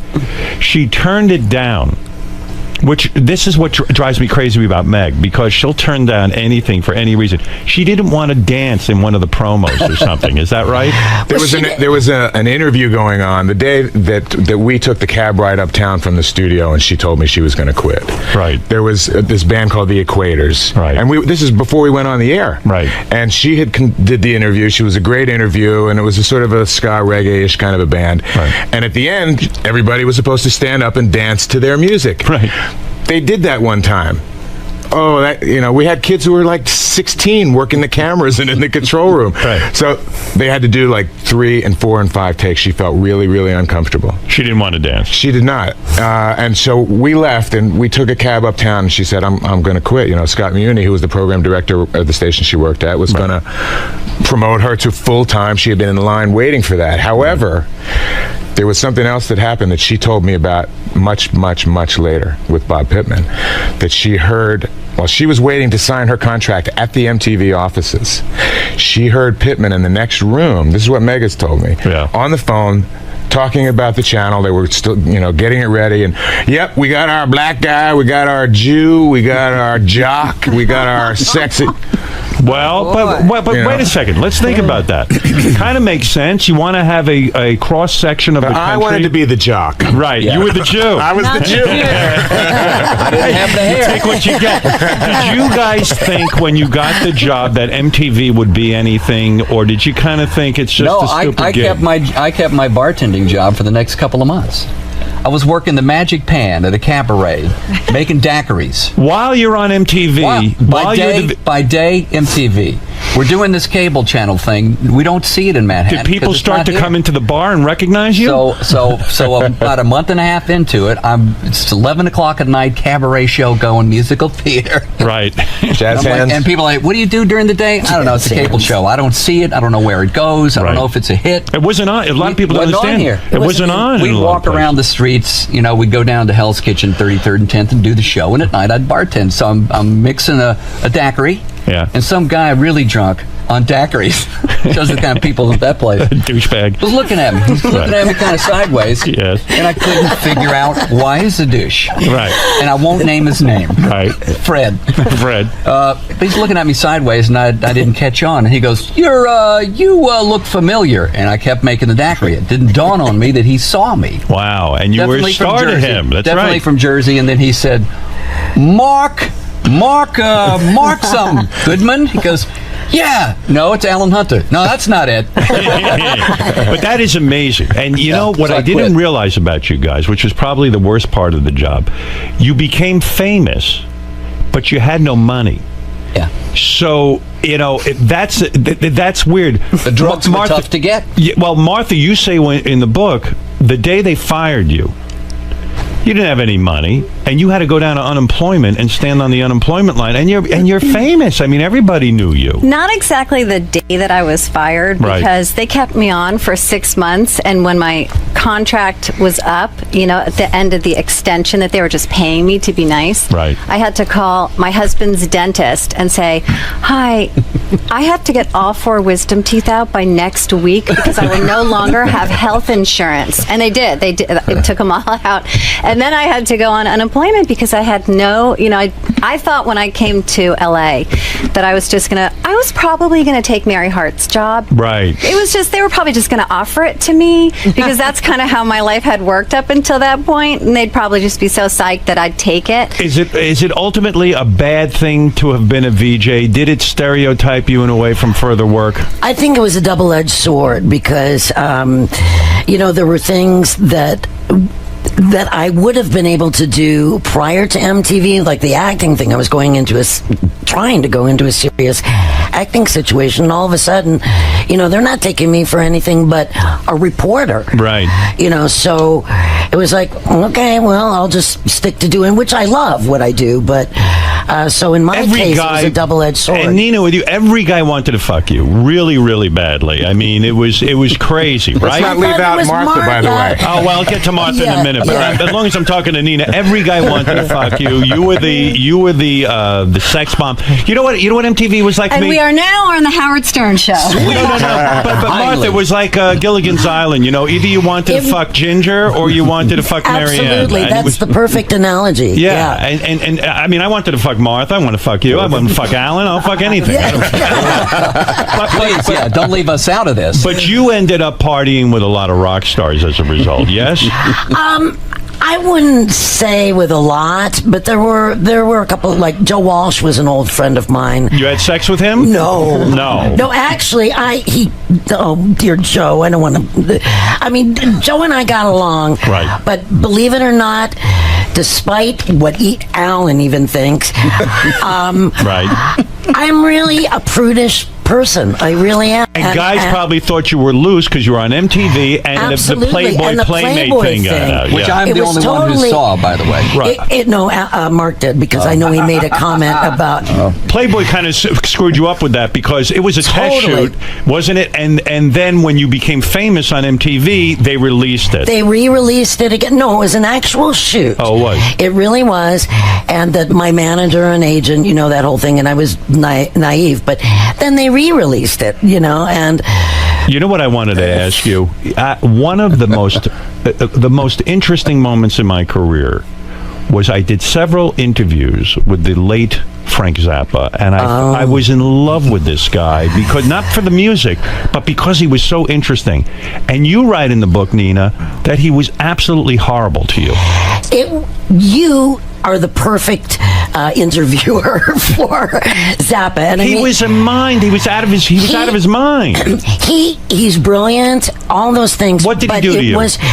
It was a bad casting, is how I look at it. I was very naive. I wasn't experienced. I was shy, and he went at me right away. He saw the vulnerability. He was mean to you?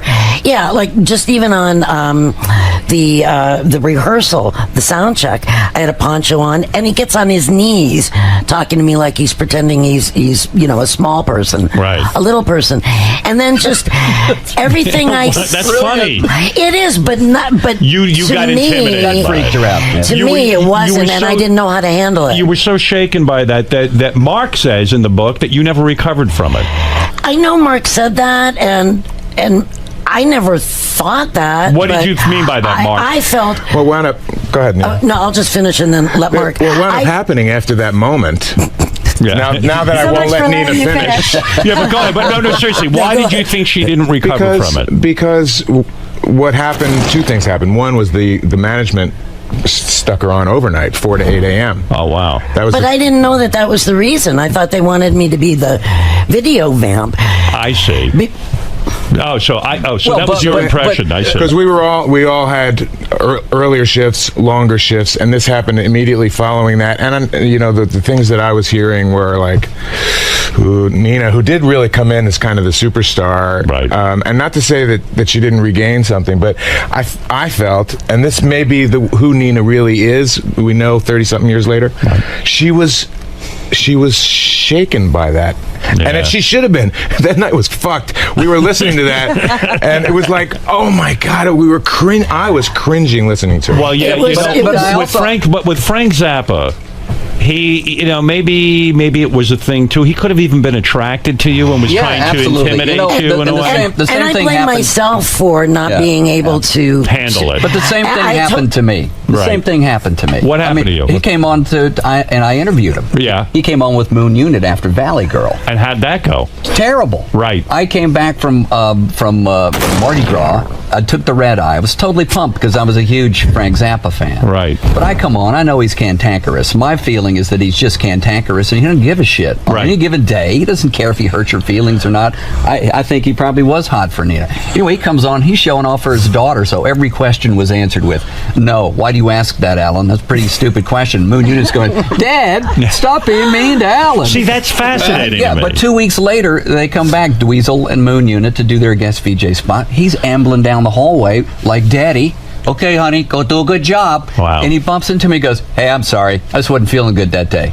Right. He said he was sorry, gave me a hug. He was Frank Zappa. It just didn't matter to him who he stepped over. I love reading the sexual stories. Getting back to Nina for 1 second. And Martha has plenty. One more I got to bring up. Plenty. All right, Martha. Yeah, Martha's We're going to really find out about wild. you, That's Martha. the next 15 minutes. What I love in the book is John Cougar Mellencamp invites you to a party at his house with his manager. You show up with a friend, and it's just John Cougar Mellencamp and his manager. There's no friends. No party. That's such a guy. No party. You're like, "Where's the party, guys?" And you're like, "Well, here we are." And again, why didn't you bang John Cougar that night? She was trying to get over Frank Zappa. Yeah, Frank Zappa should go. Where's the? I mean, John Cougar. No one was bigger than him at that point. I'm telling you, I am very. I'm not that kind of. I'm really not that kind of girl.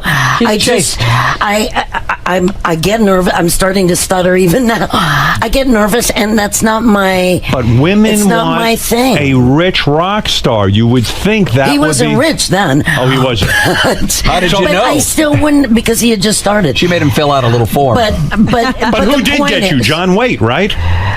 Actually, believe it or not, no. I Am Missing You was written about you. I know it was, but and you can ask John. You can ask John.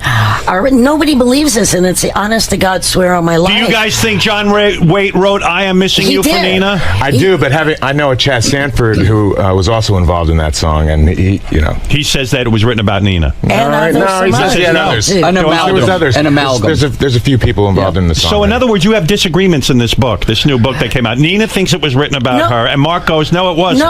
No, she was part. John has said to me that Nina was part of the inspiration for the song. John told me when he wrote it that he was thinking of his wife. He was married at the time, and me. Oh, right.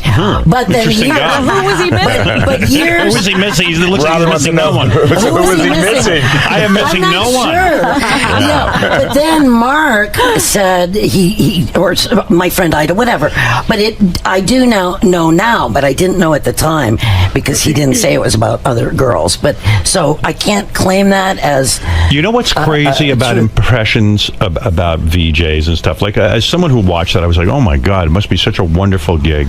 That I didn't realize how much you guys loved that gig. When Nina says that she, after they fired her from MTV, I just figured you were having the time of your life. You're this beautiful girl. It must be so great. You're in Hollywood. You're the big famous VJ.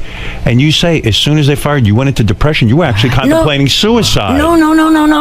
Yes, yes. No, I didn't say that in the book. That's an amalgamation of you and I. Oh, yeah. You wanted to commit suicide too? No. Who here killed himself? No, wait. Yeah. Let me say Did you try to kill yourself after? No. And you were in your car and your dog saved your life? That's Nina. That's Nina. But that was way after.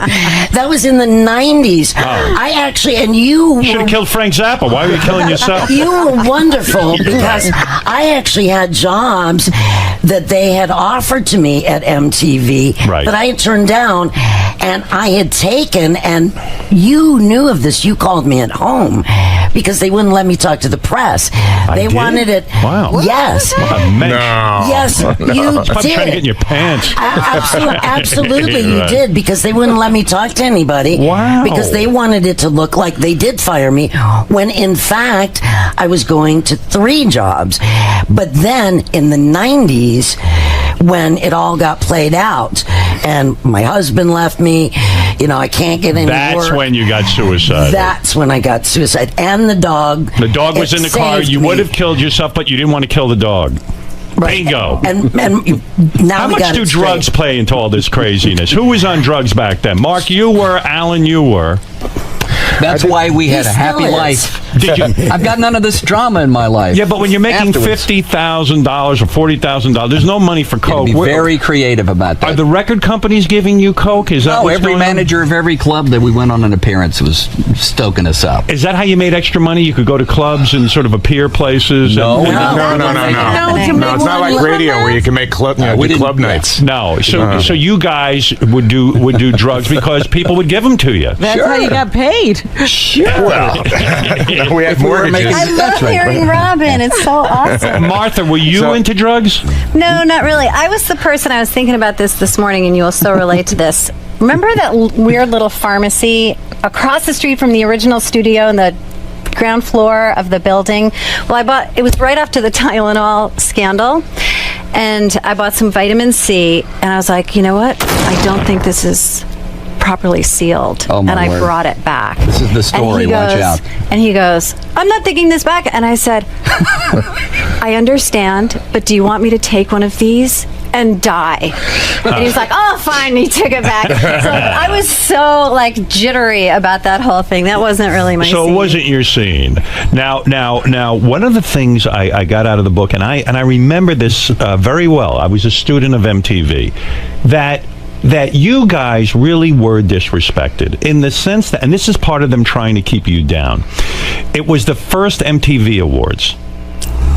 And I would have assumed I was going to see the VJs as the hosts of the MTV Awards. God bless you. Yeah. And I really did, and I thought that'll be interesting to see them all together, to see them in a different setting. It'll be interesting. And every one of you were left out of that. Yeah. They hired Dan Aykroyd to be the host. I Bette think. Midler. Bette Midler, and somebody else was doing something else. I don't remember, but I remember you guys were completely left out. Was that part of the plan to keep you down? Well, we were so excited about the VMAs when they announced to us We were as shocked as at the anybody. Hell's Kitchen studio. They said, we've got something great coming up. We're 3 years into MTV. We're going to have a Video Music Awards ceremony. It was like, oh my God. So we all began to think about what we were going to wear and how we were going to host this new show. Yeah. This was a new paradigm for MTV, you know, an award show at Radio City Music Hall. Big deal. So we get the scripts a couple of days in advance, maybe. We're going to have a little run through. Hello. You're not there. Where am I? Yeah. My bit was a bumper to commercial in the nosebleed section, and that was it. Wow. And the rest of us had these little But that was bumpers. really the beginning of MTV thinking about, bringing in Bigger celebrities world. to do everything. Yeah. That's the way that it went down. And that was, that was why sort of the next round of VJs, Carson Daly aside, who wound up having obviously huge success. Right. Who really knows them. But I will say that was also kind of a separate thing. The VMAs were sort of its own little world at MTV because our lives continued for another couple of years on the air. Yeah. I mean, I enjoyed a lot of different things thereafter. I mean, my success at MTV, I'm not here to say anybody's went down or up. I'm just saying I enjoyed the You last did well few years. from it. Yeah, so it because I was- got out of the studio and I started doing the zany stuff in the streets and at Daytona and Spring Break and stuff like that. That was really my forte. And I hated interviewing rockers, but I liked interviewing real people and jumping in the pool. You, Alan, you didn't. It's funny. You were married during the MTV days. Yeah, I had it ass backwards. So Mark, you were fucking like a rabbit.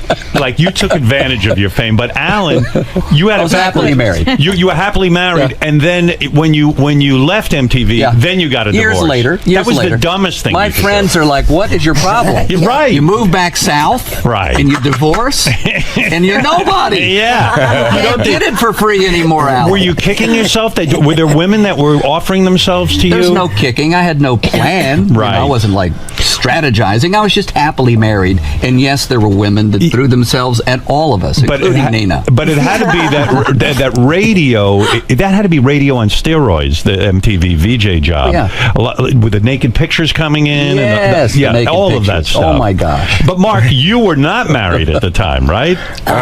No, we launched in 81, and I got married a year later. Oh, to Carol. To Carol Miller. Carol Miller, very famous, beautiful DJ. Yes. Every guy wanted her. And you married her. And you used to give me such shit on the air, Howard. What did I say? Oh, you used to crack me up. You were like, Carol Miller, who you grew up listening to, you love her, and, right. and she was, she married that loser from MTV. I can't believe. I was angry. I was mad. I was jealous. No, but the rumor was you and Carol broke up. She caught you in bed with 2 women, not 1, 2. True or false? Clear it up for once. I would like to say that is absolutely true, but in fact, it's not. It's not. It's not at all. You were not caught in bed. Howard, here's the thing. Now, look, I heard Carol came on the show with her book. She trashed you. How's the whooping cough, by the way? Is it good? All right. But she trashed you. And listen, I'm not saying that I didn't deserve trashing. Right. I was a shit, and part of my doing this book is because I really feel badly about it. And I've, over the years, tried to contact her, and we've had some conversations. Right. But the idea is, hey, this is the way that things went. And I was... Years later, I just wanted to apologize. Right. That's where we're at. She laid it on heavy. She said that she had cancer and you were cheating on her and you tried to get money out of her. I mean, she was blasting away. She said that I did some things, and I did plenty of bad things, but she said I did things that I didn't do. She said that I paid paid it was an amalgam. Well, right. So it was between you and Alan Hunter. A composite character. But you want to know something, Mark? I actually felt funny that day because you weren't here to defend yourself, and that's why I am actually you're here. You can defend yourself. We just want to figure out what you did and what you didn't do. Listen, I talk quite a bit about the fact that it was just a bad timing situation. Now, Carol was amazing, and if the times were different, if I hadn't have gone to MTV, we may very well have still been together today. Who knows? Were the temptations too great because you were a VJ and this fame all of a sudden? Sudden fame. Somebody said, as we were putting this book together, somebody said to me, I don't know anyone who handles sudden fame well. Right. And I didn't, and I regretted it. Although I don't think the fame was all that sudden. Look, it was cable in the beginning of the 80s. Cable was still kind of green, and we had 2.5 million viewers on MTV. It rose to 40 when we all left. But in other words, it wasn't a sitcom that was an overnight success. We had this slow burn over a period of time. I was so famous, what happened? Al. I don't know, Al. I was famous. I don't know about you. He got famous right away. You're talking about it was relatively. Well, Mark was probably really the most successful because he was already a disc jockey at WPLJ. I mean, I would have given my arm to have that job. He hit the ground hound dogging, yes. Yeah. I mean, wow. That had to be a big decision whether to leave WPLJ and go be a VJ. You know what? I would have a hard time with that. I hated that job because... What, at PLJ? At PLJ. Why? I was on late at night for one thing, and we were playing stuff that I had been playing in radio. I came from Philly, where the first place that I saw Carol, in fact. Where were you, WMMR? At MMR in Philadelphia. Right. And we were playing the same music that I had played for the last 5 years on the radio. I'm over it.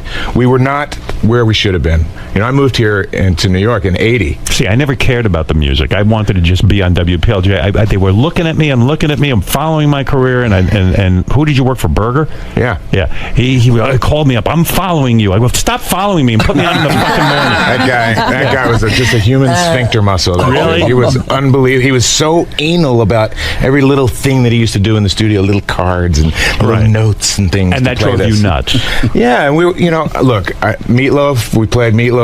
How many times do I don't need to hear it anymore. It drove you crazy. I don't. Hey, ladies, this is funny. This radio talk. It's like so. But wait. So when the VJ job came about, you probably said, "Good, I'm getting out of PLJ, and I can go there and try something new at least." I wanted to be where I thought music was going, not where it had been. How did you get the job? Do you have to audition for it? Yeah, I auditioned. There was guys who we had on the PLJ morning show, Jim Kerr, who works here. He auditioned. He had this comedy guy, a comedy duo. In fact, they auditioned. Everybody that I knew in radio in New York was at the auditions. Everybody wanted it. And what did you do at your audition? I'll ask each of you this. What did you do at your audition? You think that sealed the deal? Well, there was two. The first one was just like bare studio, sitting there. It was like Nazi interrogation thing. It was weird. Spotlight in your face.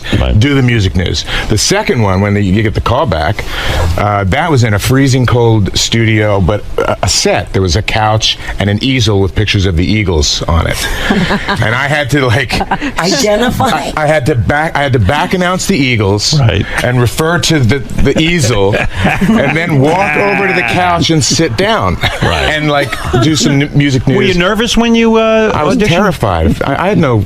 Television was not in my plan. I was a radio guy. And you guys point out in the book too. I guess I never thought about this.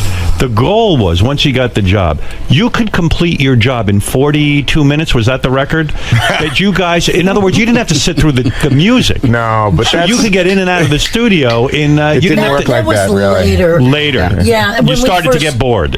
Well, when we wanted to go do drugs, we needed to get out and get that show done. Were you doing a ton of drugs, Alan? Not on air. No. I was a recreational drug user. But in other words, your job could be 42 minutes. You could complete a 4-hour shift in 42 minutes. Mark and I did a little high-fiving with speed. But we had a crew that was also running that. You know how the people hype you up around here. It's like, come on, man, let's get in and out. We all got to go see the hockey game tonight. And you go, yeah, I'm going to get through this. The truth is, too, you guys probably never even saw each other that much because you came in a while. We did. In the first couple of years, the first studio on 33rd and 10th, we did because we were in the same dressing room. Right. But when we moved to 57th Street, then they gave us all dressing rooms. Right. We each had our own, and then they also that probably wasn't we good. weren't taping it. We were taping it was sequence. The beginning of the end of the MTV family. It really was. Yeah, because they need to keep you together.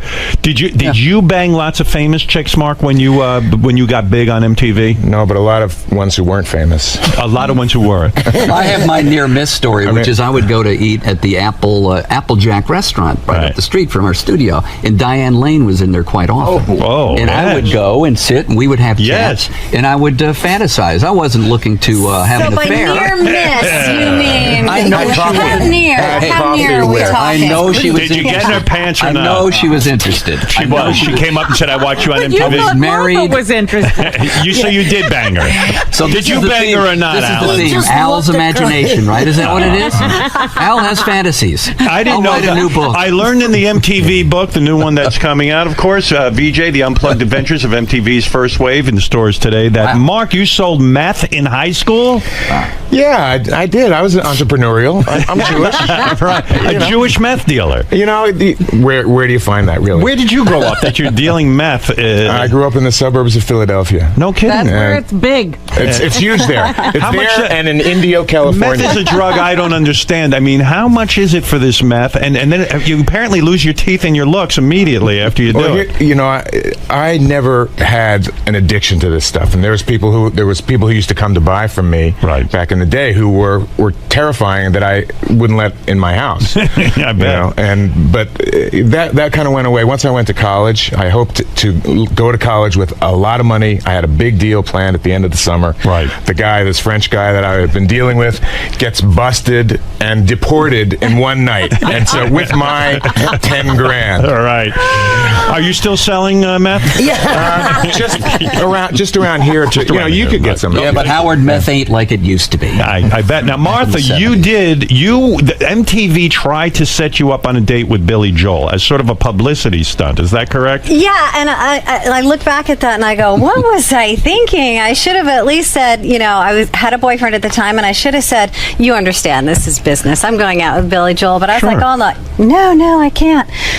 You should have done it. You had a crush on everybody, Martha, and you couldn't go out to dinner with I just can't imagine how different your life and my life have been at different points. Like in high school, I'm in like Anna and the King and I, and he's selling meth at MTV. That's what my girlfriend. They wanted diversity. She's like, I would not have hung around with you. I'm like, I want to be Mrs. Rick Springfield, and he's like, MTV paid for my first hooker. Yeah, he's having. What's going on? How can I be living such a different life? Did you go to hookers when you were at MTV? No.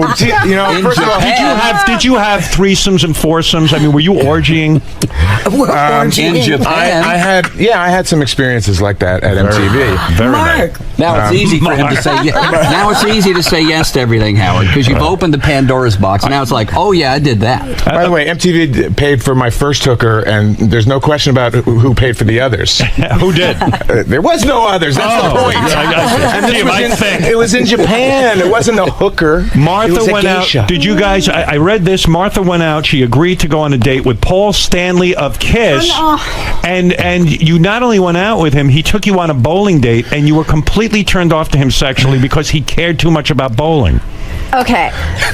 Kiss is an awesome band. I love Kiss. No backpedaling, Martha. Go for it. I just It's want in to print. say when you... Did you blow Paul Stanley? I just want to say that sometimes there are fragile egos, and I'm sure that Paul Stanley is a much better bowler now. Hey, was he really angry that he could not get his bowling game together? He was just super into bowling. Like, he came and he had like his own shoes and his own bowling ball and his own bowling bag. my God. And then Is that a turn-off? This is all a mess. I mean, he's into it. And then we were bowling, and all of a sudden he's like, Watch it. examining Watch the pitch of the lane. Oh. He's like, he like complained this. about the pitch of the lane. Let us speak in metaphors here. Wait a second. You had to switch lanes because Paul Well, felt... the pitch of the lane was not correct. So did he try to take you home and have sex with you, and then you were just like, oh, forget it, I'm out of here?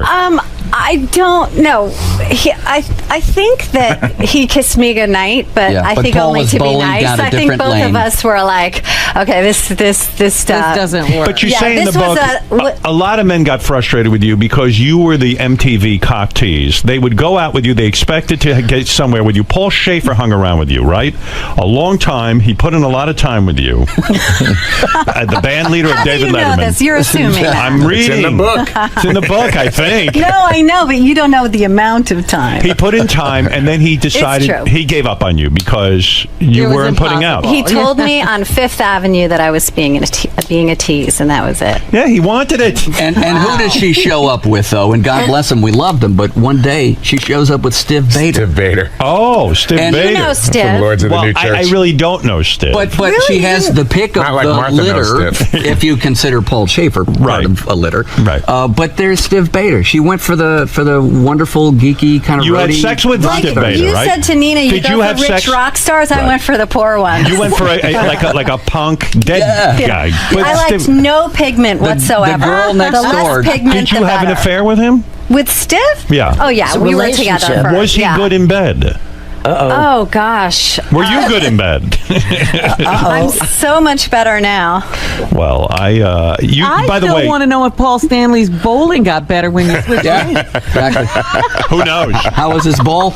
Did he win at least? You make the point, Martha, in the book that you now look at some of the music that you play. I'm surprised you actually say this because you're an open-minded person, but some of the music you played on MTV, you are now ashamed of because you have a daughter. No, I won't and you say don't want I'm her to- ashamed of. It's just that it makes me cringe. I can't help it. When I hear Sexy and 17 and I have a teenager at home, I'm like, oh my God. But you say you now understand what the parents' advisory was doing. But Sexy and 17, isn't that what they said about Elvis and all this stuff? When you're 17, you think Sexy and 17 is all good. Right. When you're a parent, you go, oh my God, what a horrible message. Or you listen to like Rick James, Super Freak, and Yes. you're like, oh my God, some dad out there is praying that wasn't written for his daughter. Is everyone happy now? I mean, the book is out, VJ, The Unplugged Adventures of MTV's First Wave. It's in stores today. We congratulate you on that. Thank you. Thanks. Where How are did we? this project come about? How did this? Who decided to get? Well, you all Mark was together? dealing meth. He said there's got to be something better. Gotta make some money out of this. We've been working I on love this that for that's what people are going to come away with. You were working on I'm a this? meth dealer. Did you sit together? We've been thinking about it for a decade, right? And, that and 8 years ago, people started wanting to make a movie of it, a VH1 movie of the week, and they were all cheesy ideas. It was like, no, that's not the story. We don't know what the arc of our. We didn't sleep with each other, and we didn't die of a heroin overdose. So Right. what is the real story here?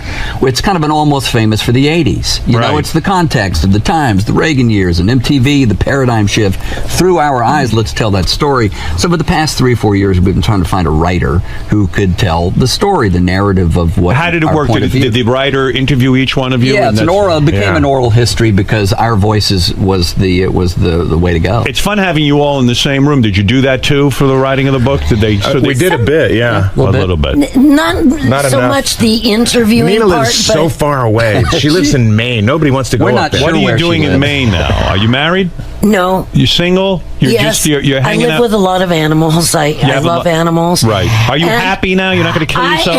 I am. Yeah. It just, I am so grateful to all the time that I spent with MTV, Entertainment Tonight, the whole thing. But after having enough of it, it's really not who I am really. And Mark knows Will you this. join Mark? Will you join Mark in selling meth now? No, but I do have Mia customers makes up it there. in Mark's house. But I'm really so content. I love doing Sirius. Your life in Maine is good. You're on I Sirius. live in the woods with moose and everything, and I'm probably the calmest. Do you listen to music a lot? I don't. I listen to the radio. I listen to Sirius a lot, and I have like my best of Van Halen that I go speeding down the country. Do you roads. mostly listen to the music of your era when you Not the 80s, other than my work. I like classic rock mostly. Right. All right. Alan, what about you? What do you do now? You married? Yeah, I'm happily married again 6 years ago. I got 2 new kids, so I've got 4 offspring now, 2 older, 2 younger, and so that's why Mark's laughing gotta at be you for young. that. Why do you laugh, Mark? Why is that I'm funny? smiling contentedly to myself.